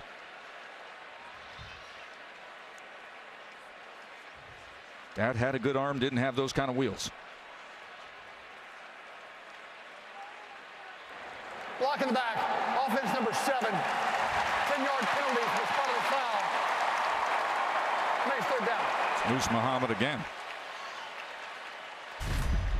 Man, this is an amazing play by Max Johnson. Feels the upfield pressure, kind of spins into it, then spins out of it, and then makes a guy miss, cuts back around to the left, and continues to get upfield. You can see the penalty right there. as it was pretty bad there from Muhammad. Pretty clear that he's pushing Hudson Clark right there in the back. But man, that was a great play by the quarterback. Looked like he was going to be bottled up in the backfield because of the pressure. Then he pulled a Houdini and showed us some of that athleticism. 10-yard penalty puts the ball at midfield, and it is a first down for the Aggies. Johnson going to keep it himself, and he will dive ahead to the 46-yard line. Jordan Dominic with the tackle. One thing I think when the quarterback competition was going on between Haynes King and Max Johnson, I remember watching the spring game thinking, well, I know Haynes King can run. Like, we know he's got track star speed. But one takeaway that I had in the spring game and really kind of watching Max Johnson progress, I never really saw him take off at LSU. But clearly it's in there. The guy can move. Now he chooses to operate from the pocket, but he is a natural runner as well and can certainly keep you honest with his legs.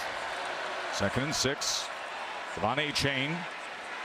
He is wrapped up. Helmet comes off as he is pushed back by Latavius Brini again.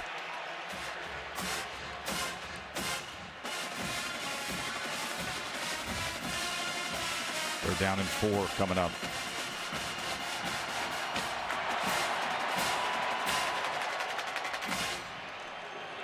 So Amari Daniels is going to come in for Achane. I want you to get here too. I mean, this could be 4-down territory for Texas A&M. Like those in-breaking routes, and those have been pretty good for him at times, but it hasn't really been there for him today. Let's see if they try to work an in-breaking route here to one of these slot receivers against soft coverage. That would pick it up right there, something underneath.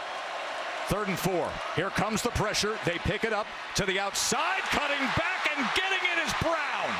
First down, Aggies, Yulkeith Brown.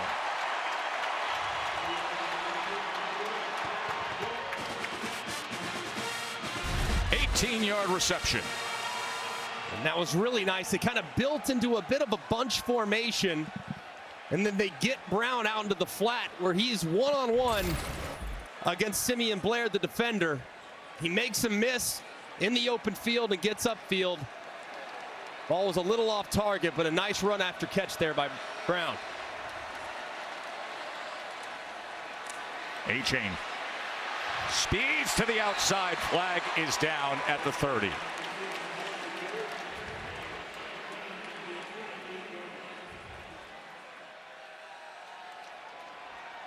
give Robinson, I think, for a hold. Holding offense number 64. 10-yard penalty from the previous spot. It's a big first down. Most veteran of their offensive linemen. Yeah, and he's had a nice game so far, but this time he tries to kind of get around the edge, but he hooks the defender. Watch right there as he engages with Zach Williams. That right arm gets hooked up around the neckline of Zach Williams, and the official's going to call that every single time. He's had a nice game, though. I mean, Robinson, big reason why they scored that last touchdown. But there, he just gets a little high and a little bit out of balance with his technique. 1st and 20 after the penalty. And sack. Ball came loose at the end there. But Landon Jackson, the transfer from LSU, with the sack.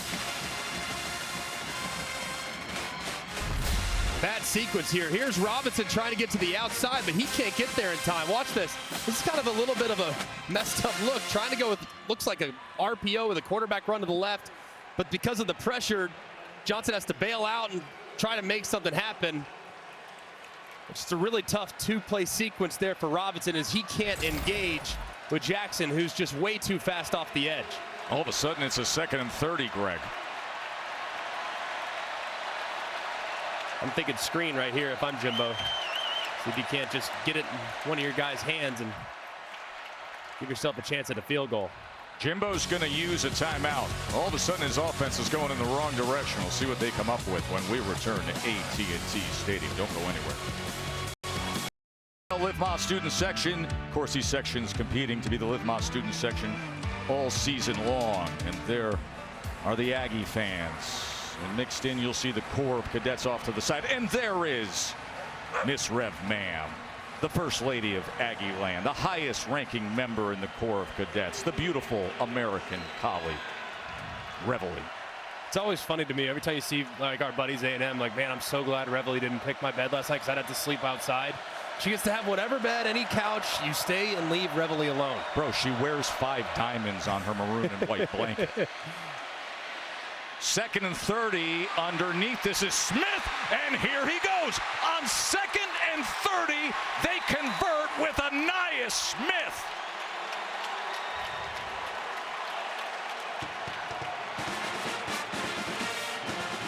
Now, I understand being conservative defensively, but I can promise you this. I'm not going to allow Anaya Smith to have 15 yards of wide open green grass in every direction if I can help it. I mean, you can see just how capable he is with the ball in his hands, how quickly he gets north and south and eliminates that 2nd and long to create a 1st and 10. 32 yards on 2nd and 30 because of his athleticism. A-Chain cuts back to the 12-yard line. Sometimes prevent defense is your own worst enemy. And that time Barry Odom on the long 2nd and long. And that deep prevent brought a little twist up front. Thought maybe they'd be able to just disrupt a little rhythm. Way too soft. And the Aggie wide receiver, Anaya Smith, takes full advantage of it. Jaden Johnson just made a nice play defensively. 2nd and 8. Johnson to the end zone. Incomplete. He was looking for the very skilled true freshman Evan Stewart. Stewart was covered by Hudson Clark. Pretty good job there by Hudson Clark, trying to eliminate the amount of space between Stewart and the sideline. But as you can see, too, got some contact, but a good job, too, understanding where he's at on the field, forcing him out of bounds. The matchup that they will continue to try to work on is getting Stewart against anybody because he's had a nice night tonight, the talented freshman. This is the 11th play of this drive. There have been penalties, there have been sacks, then there's been big plays. The 32-yarder with Smith. Now this, 3rd and 8, and we got motion. There was tons of movement for Jimbo's team, and this has been frustrating him all night, the self-inflicted wounds. Start, offense number 76. 5-yard penalty, remains 3rd down. That's Feathery, the right tackle.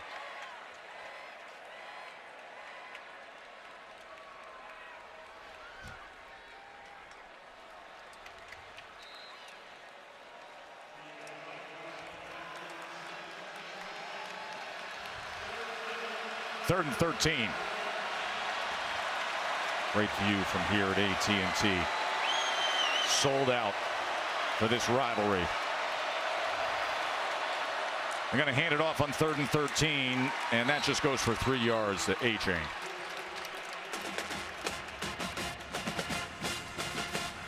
Conservative call there, obviously, by Jimbo Fisher. So we hit 777s on the 2nd and 30. I want to try our luck again here as the field is condensed. It's a conservative play. A-Chain gets dropped. Good heads-up play there by the Arkansas defense as well. Randy Bond hit his first career field goal attempt last week against Miami.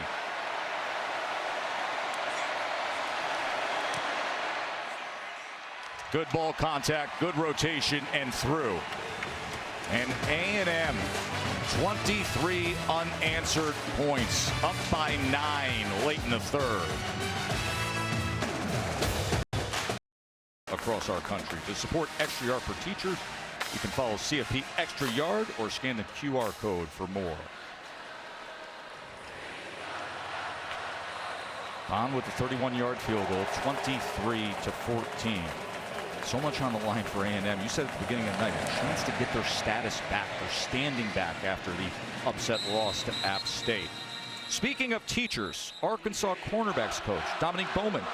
He was a high school teacher, taught phys ed, and he's talked about how much he learned from that experience, how he learned everybody learns differently. And he says those experiences being a high school teacher, that helps him coach in the SEC. In fact, his wife is a math teacher. And he coached up Hudson Clark pretty well here. Yeah, very nice, too. by Hudson Clark. Great awareness where he's at on the field. Young man that has really earned his spot. Hudson Clark has known him since he was 9 years old. Very proud of that young man, and to see the player he's become really makes me very, very proud. I love hearing that. Rocket Sanders, tackled by Cooper. Well, guys, Sam Pittman told his team, just go be us. We got all kinds of time. And then he turned to his offensive line. He said, we need to be able to run the football. If we run the football, we can win this damn thing. So he's leaning on that veteran group up front.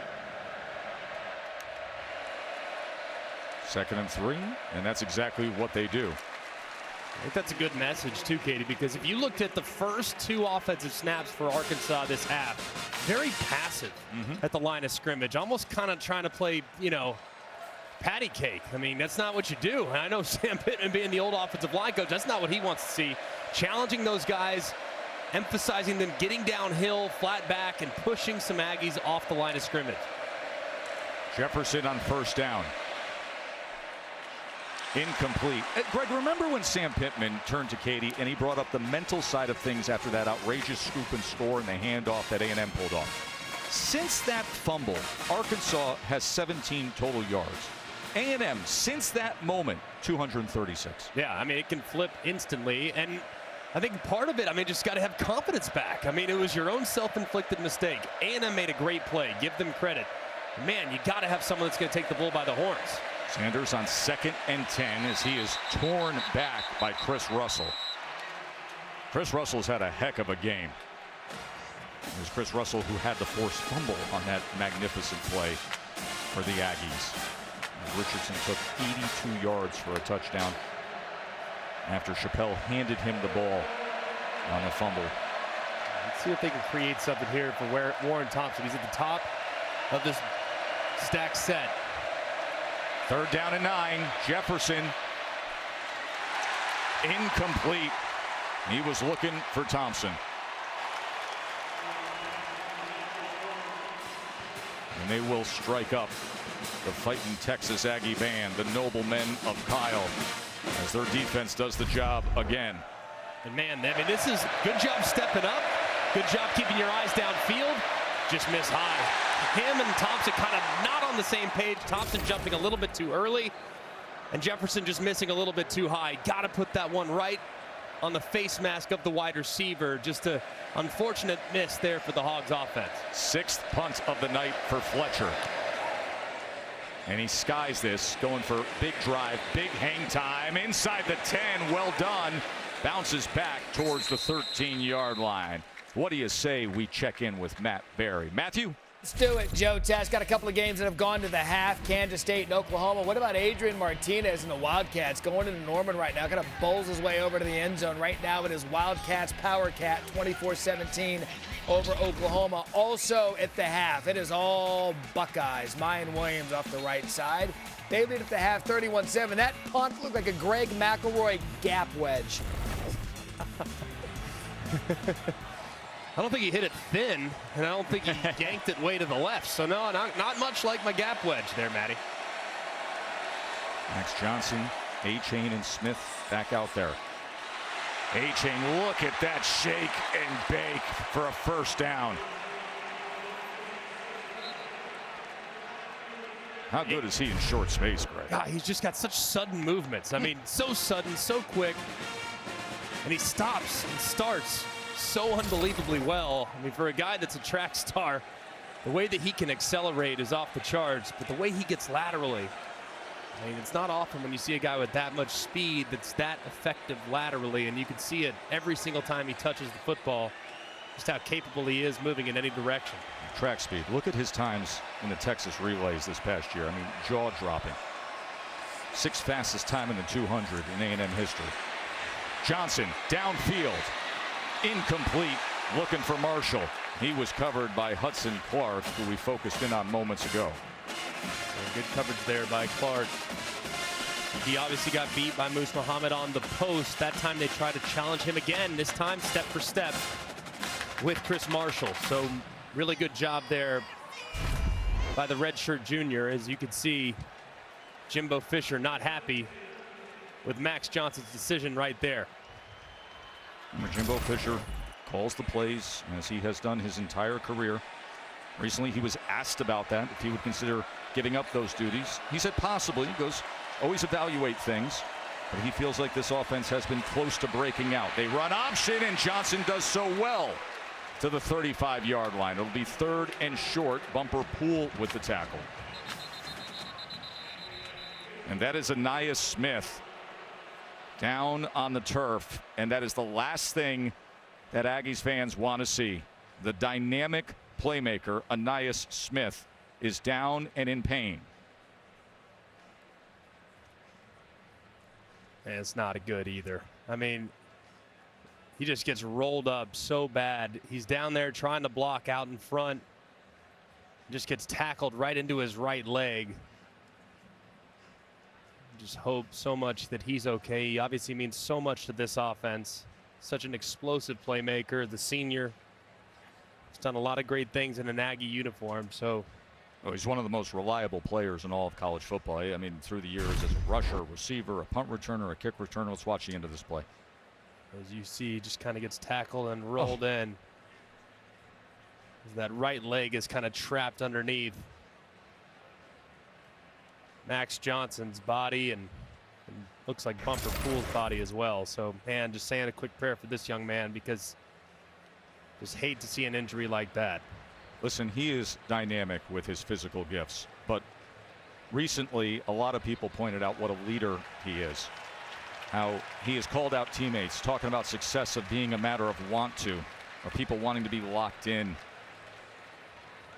And you can see he's really struggling to put any weight on that leg as he is helped off the field. Ainias Smith, who just earlier in this 3rd quarter had a 32-yard catch where he made it happen on a 2nd and 30. One of the very best playmakers in the entire SEC being helped off the field.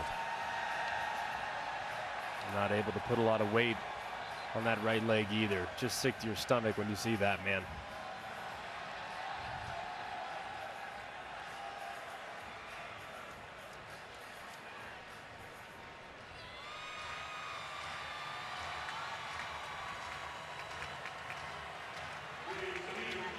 So Katie will find out the latest with Ainias Smith as he is headed to the medical tent. You got to think here on a 3rd and short, with how they've been running the football, it's going to be a Devon A. Chain. Got to think, hand it to him behind the right guard, Layden Robinson, the best offensive lineman, see if they can't get some surge. 3rd down and 2. It's exactly what they do, Greg. And he is met right at that line to gain.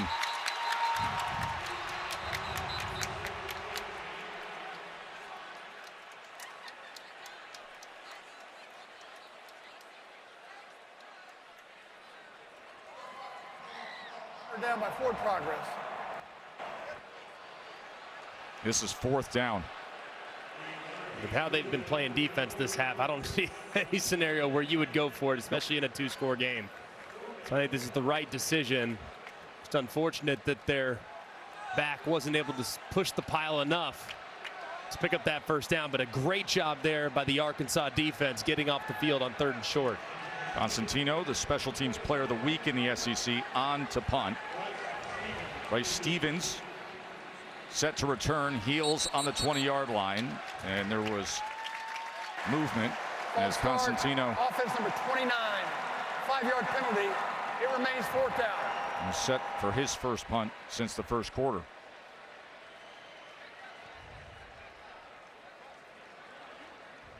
Final moments here of a 3rd quarter. That saw this A&M offense find their groove.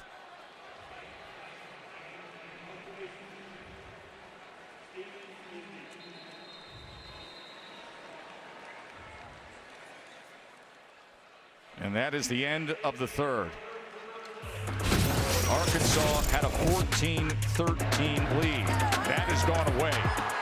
Aggies, big 3rd quarter as they head to the 4th, up 9. Start of the 4th quarter here at AT&T as you're watching the SEC on ESPN. And this is Stevens on the punt return, and Arkansas will begin this fourth quarter with the ball, trailing by 9. Their last points came at 5:25 of the first quarter. They just have not been in a rhythm, whether it be running the football or throwing the football. They just have looked completely different in the last 20 minutes of this football game. KJ Jefferson's been off the mark, hasn't been as decisive. His accuracy has dwindled a little bit as well. The separation by the wide receivers is not what it was, and the offensive line is not getting anywhere near the movement they got throughout the first 30 minutes. Offensive line that they feel they can lean on. Can they do it now? A.J. Green, as he gets to the 33-yard line, tackled by Russell. We also haven't seen the same tempo. Of course, this is a momentum offense, so the better they play, the faster they go. They haven't really utilized tempo to their advantage at all in the second half. Here they snap with 28 on the play clock. Green again, and that'll move the chains. You can expect much of the same. Just run the exact same play. Kendall Browell's run the same play 6-7 times in a row. He doesn't care. Especially if A&M doesn't make an adjustment on the front to account for that inside gap that they've hit on consecutive plays.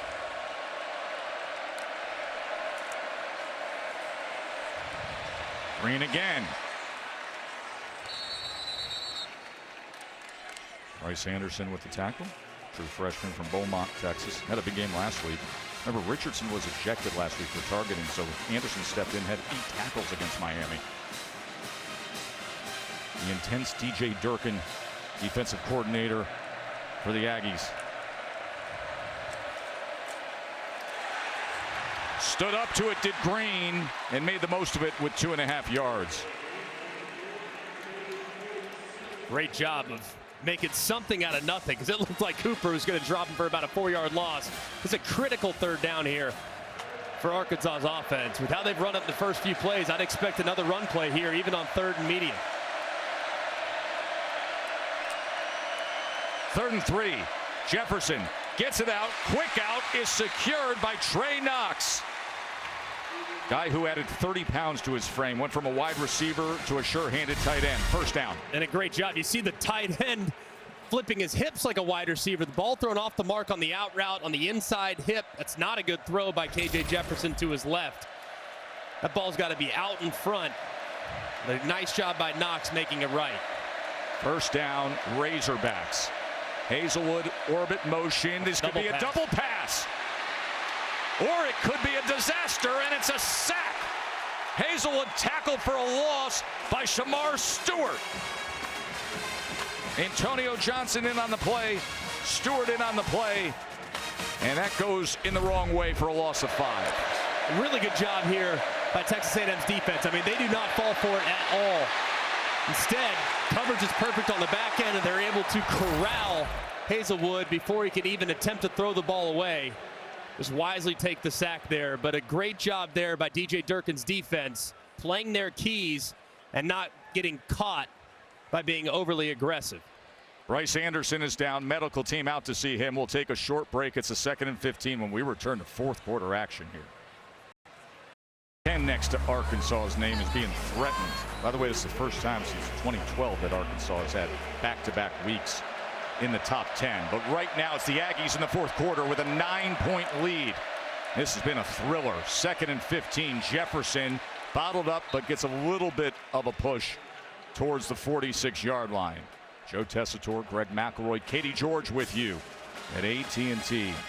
And Arkansas jumped out 14-zip and now 23 unanswered points by the Aggies. Big third down here. Let's see real quick. There's a lot of space right here. If you're Arkansas, I might try to work that on a slant with Hazelwood. 3rd and 10. Jefferson gets it complete, but tackled maybe a half-yard short is Hazelwood.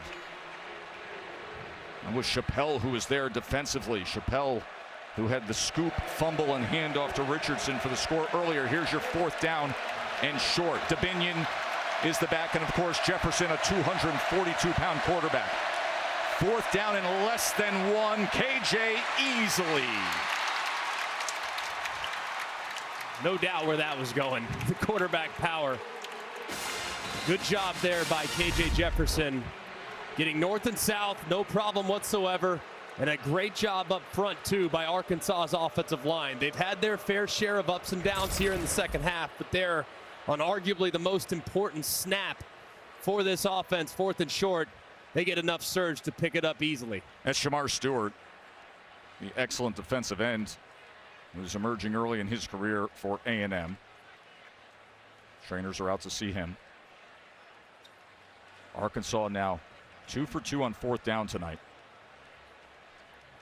There's some voids, too. When you look at just how A&M currently is structuring their defense, it's like they understand that Arkansas's passing attack isn't really trying to work the middle of the field, so they're essentially just giving it away. Almost all of Arkansas's passing attacks either coming downfield or it's on out-breaking routes that are a little bit slower developing. So if I'm Kendall Briles, I'm talking to my guys right now in that offensive huddle saying, hey, man, we got to get the ball out of KJ Jefferson's hands quickly on some in-breaking routes, because I'll show you when they line up again, there's plenty of room to take advantage of some in-breakers and some slants to hit receivers in space. So Stewart walks off. Of course, the big injury concern, Katie, is their offensive playmaker, Aniyah Smith. Yeah, and it's a pretty emotional scene on the Texas A&M sideline, unfortunately, guys. Aniyah was able to come out of the tent. He's got a boot on that right ankle. He's on crutches. He made his way behind the bench to an embrace by his father. His father visibly emotional. They had forehead to forehead as they embraced. Obviously so upset by the injury. It seems to be pretty serious.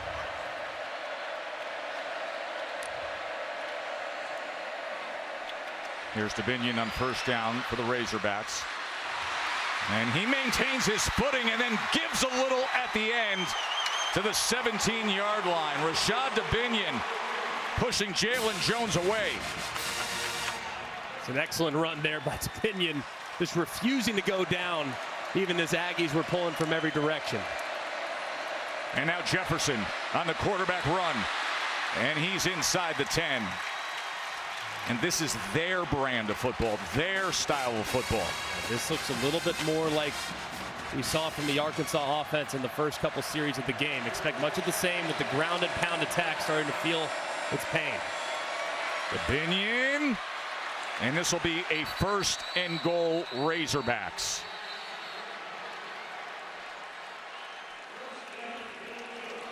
This might be a spot, too, especially on 1st and goal around the 5-yard line. You can execute a jump pass. They've used it with success in the past, trying to find Knox, who's on the end of the line of scrimmage. You might be able to find him and release him vertically, especially knowing how much this A&M defense is likely looking for the run. Jefferson keeps. Jefferson strides right in.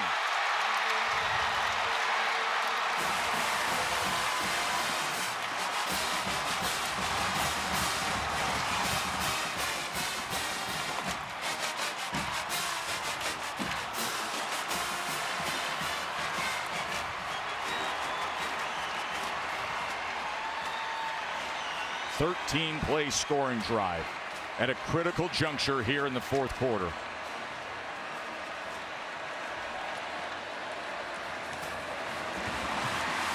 Arkansas's first point scored, Greg, since the 1st quarter. In a desperate, gotta-have-it situation, the Arkansas offense got it.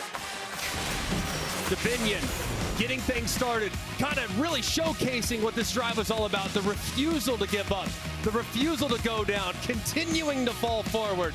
And then the star quarterback on the zone read feels collapsed onto the outside. He gets to the edge and finds pay dirt as Arkansas has life here in DFW. Leap by KJ Jefferson into the end zone. And let's just look at the 11 rushes on that drive, Greg. That's who they are, man. I mean, just stick to what you do well. And I think the challenge was clearly answered there by the offensive line, because the surge was much better throughout the course of that drive.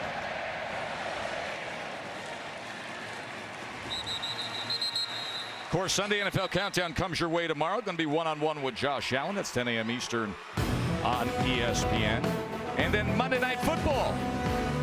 Team that calls this place home, the Cowboys and the Giants. 8 o'clock on ABC, ESPN, ESPN Plus, and Monday Night Countdown gets us going at 6 p.m. Those Giants are 2-0. Of course, the Cowboys owner right now has a rooting interest in the team trailing by 2. Most prominent alumnus, Jerry Jones, sitting in his box. Just over 10 minutes to play.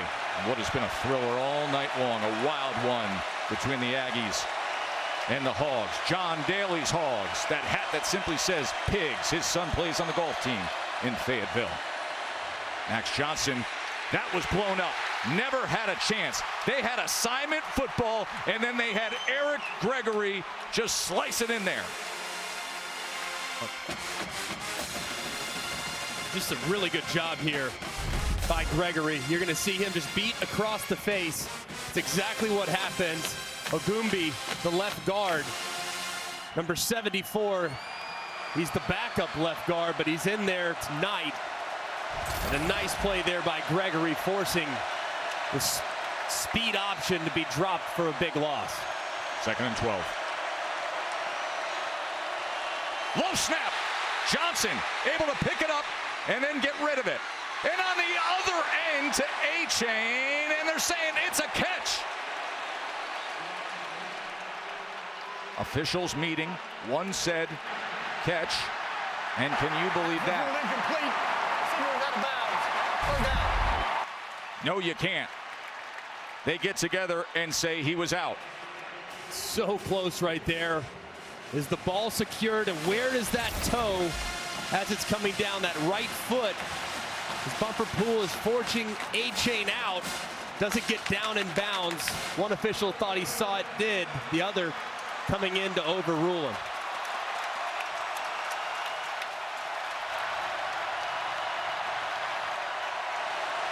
Third down and 12.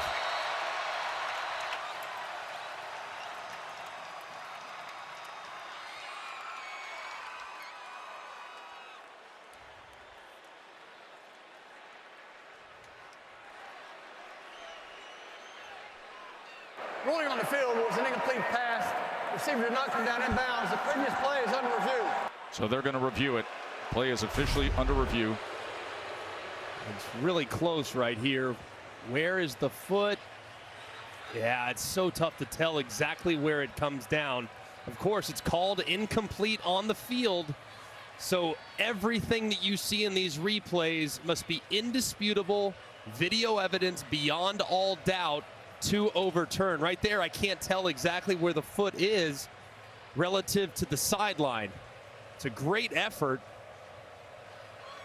And it's a great, great play. Right there, you can't see it either. Well, let's bring in our rules expert, Matt Austin, and forget what you see. Sometimes it's more about what you can't see because you have to have the indisputable video evidence, Matt. Yeah, you're exactly right, and Greg nailed it. Without a shot right down the sideline, you just can't tell. Looks like he might have dotted the I with that toe, but it could be touching the white. The ruling on the field is incomplete. I don't see anything to overturn it. And the other thing, too, and obviously I don't see enough to overturn it. I think it's going to stand, and that's going to be where it is. I feel like the Aggie sideline would be going absolutely berserk if they felt like it was in bounds. You know, you can't use that as an indicator in the replay Your football process. and practical IQ But can. Practical football intelligence would tell you, I would think that on that sideline, they'd be hooting and hollering, throwing towels and helmets and water bottles in the air if they felt like that was dropped in bounds. Review, the ruling on the field stands. It's third down. So I think that's the correct call. Just not enough evidence to overturn. But either way, you got to tip your cap for the effort. So it stands as incomplete. 3rd and 12. Huge play right here for the Aggie offense. Just kind of lost some of the momentum in the game. And now an opportunity to secure it back by picking up a 3rd and long. I don't hate the idea of getting A-Chain out on a little wide route here and see if you can't throw it to him. 3rd down and 12. Pressure. Johnson gets rid of it and able to get it to Green. Donovan Green saves the day for the Aggies. 1st down, Texas A&M. 16 yards. Wow. I mean, What a great catch. Does he secure it? Looks like he does. Nothing there to indicate that it was an incompletion, but just a prayer there by Max Johnson as he was getting hit by 2 Arkansas defenders as he released the football. What a big play by Johnson. Remember, he had pressure right in his face on a touchdown in the first half as well. Does it there. A-Chain gets around the edge, hits the speed. He's different. Few guys can do that. Simeon Blair had to track him down. 24 yards somehow. Just how quickly things can turn. A 3rd and 13. Unbelievable catch. Great play by the quarterback, even though it was a bit of a lucky play as well. But they make it. Next thing you know, A-Chain, he gets an opportunity, nearly scores with it. This would be a shot right here. If I'm Jimbo, I'm taking a shot over the top. I know you're running it well. See if you can't rock them to sleep and throw it over their heads. Remember, without Anaya Smith, their best playmaker on the outside, Max Johnson with time, but well covered downfield and then taken down by Gregory. Eric Gregory with the sack. That is their 3rd of the night. A great job here by Gregory. He's really working against 2 Aggie defenders. They try to take that shot, trying to throw it over the top. They just run out of time. Nothing really open downfield as Gregory drops Johnson there as he tries to step up. It's great effort there by Gregory, the nose tackle, but excellent job there in the back end by the Arkansas secondary, not allowing anyone to get behind the defense.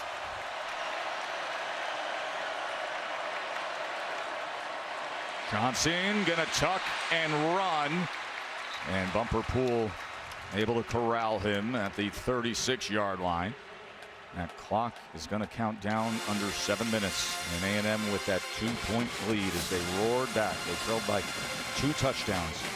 And then 23 unanswered points before KJ Jefferson cut into it. Right here, right on the fringe of field goal range. This might be a spot where Barry Odom says, hey man, we need to try to come after you a little bit and knock you out of field goal range, because at this point right here, as you can see that green line, very, very close to it. Maybe you see a blitz from Arkansas's defense. Here it comes. They do. Johnson stands up to it, incomplete. So Barry Odom, the defensive coordinator for Arkansas, comes up with the call that gets the stop. Right there, if I'm Max Johnson, I'm sitting there thinking I'm right on the fringe of field goal range. The only thing I can't do is take a sack, because if I take a sack, I know we have no shot of trying to kick a field goal. There, he just decides to lose it against the pressure that Arkansas was bringing, so a good throwaway, but a nice call there by Barry Odom, forcing the ball out of the quarterback's hands a little quicker than he wanted it to come out. Randy Bond steps out there. His 2nd game as the starting place kicker. This is going to be a long attempt of 53 yards.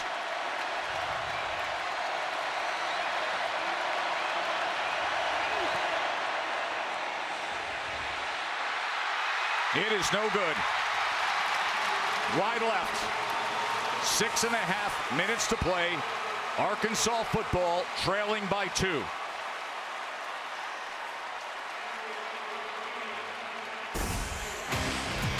Jimbo has seen a lot through the years. Sometimes that body English, does it help you? Lean, no.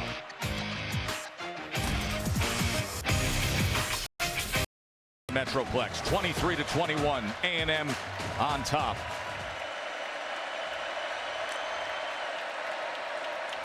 Johnson with the carry. Makes his way to the 39-yard line. Antonio Johnson with the tackle. Remember last year Arkansas snapped A&M's 9-game win streak in this series. The Aggies were knocked out of the top 10. Now here's Arkansas in the top 10, trying to maintain that status, while A&M is trying to get back to where they feel they belong after their upset loss to App State. But if you can grab a big win against Miami, a big win here against Arkansas, things change. And look at this defense. That was Shamar Turner, the first to get to KJ Jefferson, and now a 3rd down awaits, Greg. Yeah, and a nice job there by DJ Durkin, bringing pressure off the edge and really not allowing Arkansas any answers there with any quick hit throws to the right-hand side. Huge 3rd down here for this Aggie defense. They need to be really mindful of KJ Jefferson's legs. Done a pretty good job, especially here in the last 2 quarters, 2.5 quarters, of not allowing KJ Jefferson's legs to extend drives. Can't allow it here on 3rd and long as well. 3-man rush. Jefferson trying to extend the play.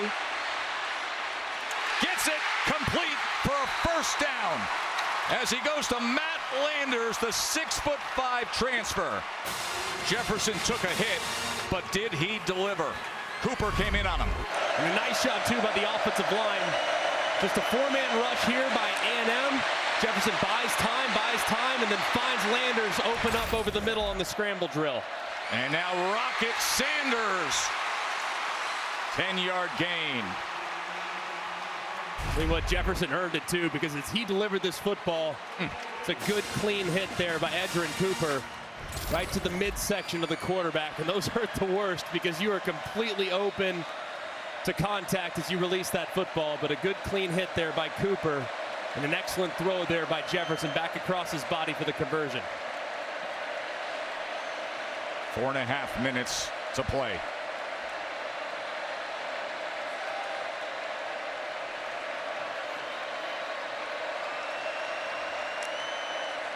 First down. Jefferson gonna tuck and run, and that is what he can do so well. Another 10-yard chunk for the Hogs. He lowers the shoulders, he gets that momentum, and he's so difficult to stop. As you can see, Arkansas has really gotten back to their bread and butter these last couple drives. 15 run plays in their last 18 offensive snaps. You can expect much of the same here. No reason to go away from it. It's clearly working here late in the ballgame. So Kendall Briles, outstanding play caller for Arkansas. He sticks with Sanders, and Sanders will get it down to the 16-yard line. Antonio Johnson with the tackle for the Aggies.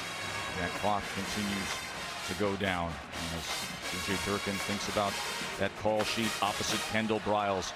They met up in a thriller last year when it was DJ at Ole Miss and Kendall at Arkansas.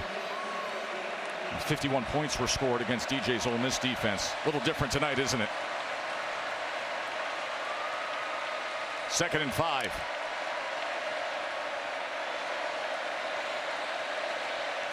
Pressure look from Texas A&M off the left-hand side, but now after Arkansas has made an adjustment, does A&M make an adjustment, bring it off the right? Here it comes. Here it comes. Oh, and it's a bad snap.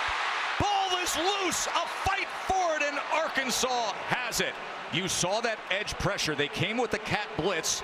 The snap wasn't a good one from Stromberg. Sanders recovers it as Jefferson was struggling to control it. What a hold your breath moment for the Hogs. Yeah, just off a little bit. Looked like it was a little to the right. Didn't seem like anything that Jefferson couldn't corral. Yeah, oh, never mind. That ball's way low, as you could see. Good job there by Sanders being able to reel it in. In this spot, too, no reason to get it in a hurry.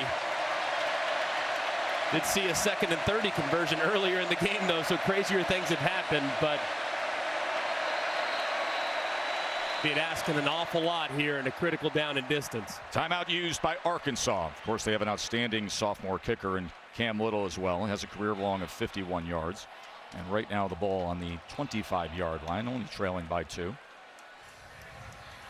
College football rankings are brought to you by Verbo. As you can see today, if you're in the top 10, things are pretty good. With the exception of what's going on here in AT&T Stadium with Arkansas, who's clearly trailing right now, but in field goal range with a critical 3rd down coming up. Hey, let me ask you a question about a team just outside that top 10. Tennessee's a team with this razor-sharp offense. Hendon Hooker looks phenomenal playing quarterback. There was a thriller against Florida today. They won it 38-33. How dangerous is Tennessee? Very. And they did so today, remember, without their top offensive weapon. Right. Cedric Tillman not available for Tennessee, and he is a complete difference maker. So be able to score 38 points against a defense like that, even without one of your best playmakers, that says an awful lot. That team's going to be dangerous down the stretch. 3rd down and 14. Wonder if they go with that little tunnel screen that they've scored on a couple times here. See if they can't squeak one to one of their talented wide receivers. Well, they go from the stack release to Hazelwood in the slot with motion. 3rd and 14. Jefferson's going to run it himself, and he is tripped up from behind that time by Edgerrin Cooper.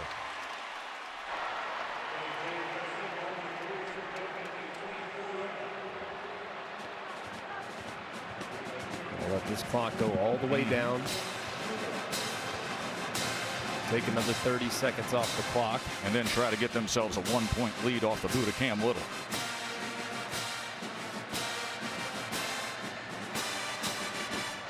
Sam Pittman, what a turnaround it has been. His third year. 2020 was his first season. Remember, they have lost 20 straight SEC games. And then 4-7. And then last year, that breakthrough win against Texas. And then beating LSU. A&M in this rivalry game. Outback Bowl against Penn State. And now a top 10 team. Minute 35 remains. And KJ Jefferson has been terrific the last couple drives, Greg. Yeah, needed to be too, because they were really in a hole there offensively. Hadn't done anything until the last couple drives, but he's done a great job of being decisive in the run game. And when he's run the football, he's gotten north and south. And here's one of the few throws. Extending a play to his left and finding Landers over the middle. Nice, excellent throw, as you can see, running tough there. And they've had a good plan for him. They bottled him up for the most part. These linebackers for A&M have been off the charts good, but he's found a way to give his team a chance, and that's what great quarterbacks do against quality competition. So it's going to be a 42-yard attempt to take the lead. Eli Stein's the snapper, Reed Bowers the holder, and here is Cam Little to take the lead for the Hogs. It hit the top and rains down into the end zone.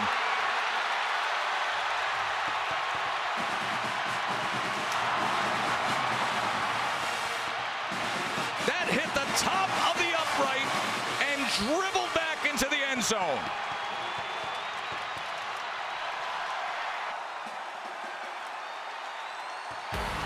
When you thought you have seen absolutely everything, this could be what decides the game. Never crossed, never went in, and just sputters to the ground. How you like that, Jimbo?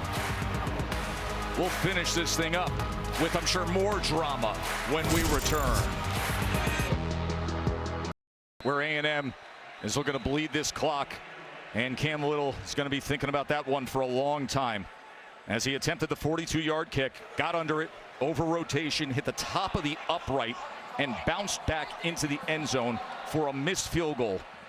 A field goal attempt that would have given Arkansas the lead, and you got a feel for the young man who's had just a great go of it, landing over 81% of his field goal attempts in his Arkansas career. Katie. Well, as you guys could imagine, Arkansas players are gutted.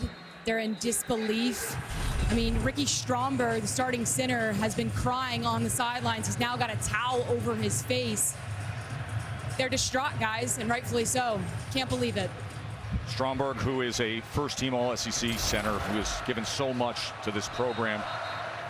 A senior. He leads that offensive line, but go back and look at this kick by Cam Little.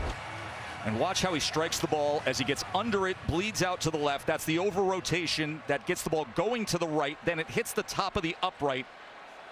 Now, if it went over the upright, the official underneath it, the judgment call would be no good anyways.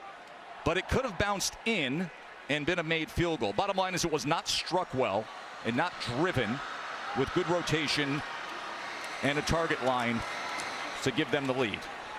As A-Chain takes it ahead, and he has a career high. And then, of course, Greg, the key play of this game. Absolutely outrageous. Yeah, 13-point swing immediately. As KJ Jefferson's going in on the quarterback power, it gets ripped from him. Chappelle grabs it, wisely hands it off to Richardson there along the Aggie sidelines, and he takes it the distance. You think it's going to be 7 points in favor of Arkansas. Instead, it's 6 points in favor of Texas A&M, and that flipped this game into overdrive throughout the rest of it. Score was about to be 21-7 Arkansas. Instead, it was 14-13. There was a failed conversion as well there. And then all the drama we've had in the second half. And the last time out used by Arkansas. A&M. Well, listen, at the top of the show here, I turned to you, Greg. I said, what does this mean for A&M? The opportunity to say, yes, okay, App State happened. But then there's number 13, Miami. You grind it out, you find a way, and now here's a top 10 Arkansas team. Yeah. Of getting your status back. Yeah, and by the way, it was far from perfect for A&M tonight. Right. I mean, they had a ton of mistakes in the first half of this football game, but ultimately the mistakes that Arkansas made were more significant. And the first time really this season, the mistakes, which have oftentimes really led to victory or defeat for the Aggies in the first 3 games, well, they were on the right end tonight. And they didn't play great by any stretch, but they did enough on defense to be able to disrupt Arkansas's rhythm enough in the second, third, and fourth quarters to be able to hang on for dear life. I thought it was a really, really gutsy performance from A&M, because there were times tonight where you felt like this thing might get away in favor of the Razorbacks. Oh, right up until the point in the second quarter when Devon Achane had to have that 63-yard run. They were lifeless offensively. They didn't have a first down until that point. And now Max Johnson takes a knee. And that will do it. It has been a wild rivalry through the years here at AT&T with all the overtime games, but this one matched it for drama and wackiness. And you just have to feel for that young man, Cam Little, whose field goal attempt that would have given Arkansas the lead bounces off the top of the upright and back down into the end zone. Outstanding performance from Achane with 155 yards on the ground, a career high. Gutsy performance by the A&M defense. And Katie is standing by with a winning coach, Jimbo Fisher. Well, Tess, Jimbo said we like to make it interesting, and the guys in the booth called this a gutsy performance. What did you think of your team's ability to outlast? We are gutsy. We play hard. We just can't have the self-inflicted wounds. We had chances to put things away. We got to learn to keep some poise and execution. But listen, the fight, the heart, the guts of these guys, to be able to come out here and do that. And the drives in the second half, the defense made the changing play. And offensively, we got scrolling and get there. They could have finished at the end. But we're getting better. We just got to get better quicker. You said that you were happy to have 2 ranked opponents on the schedule after the App State loss. Why? Because I want to find out who we are. I think it gives you a chance to really stand up and find your guts. And we've got another one next week in Mississippi State, who's a great team. That's a hard place to play. I mean, so we needed those challenges to find out who we are, and that's the best way to do it. Thanks for the time. Congratulations. He mentions at Mississippi State next week. Obviously, that Mike Leach offense with a veteran quarterback, but an offensive line that has had some struggles, and they're going to have a challenge facing DJ Durkin's Texas A&M defense. But then remember all offseason with all the controversy, the comments and the barbs back and forth between Saban and Jimbo over the recruiting and NIL. Everybody was circling the date with Alabama. That's in 2 weeks, and the way this A&M team is gaining some confidence, maybe that juice is back for that game. Yeah, but let's not talk about that one right now, all right? Because I know A&M fans are sitting there thinking, hey, look, we're excited about the Bama game too, but sure. And Mississippi State got us last year, so right. That's right. There's business to be done. There's a lot of things still in front of them and a lot still to accomplish. Difficult game next week, like Jimbo referenced. But this was, A&M's season really has been about mistakes. And they have had shortcomings. They have had mistakes, self-inflicted mistakes, errors, fumbles, turnovers, you name it, they've had it. Tonight, they were able to weather those mistakes and still found a way to win and capitalized on the other team's mistakes as well. So I think if they can bottle this up, be a little bit cleaner, they'll be in good shape moving forward as they get into the heart of the SEC schedule. I think you're going to have one of those plays that you'll see over and over and over when Chappelle gave it to Richardson and went 82 yards. This was the turning point. 82-yard return by Damani Richardson. Utah and Arizona State are coming your way. For Katie George and Greg McElroy and the entire crew, I'm Joe Tessitore saying enjoy the rest of your night, and thanks for spending time with us here in Dallas.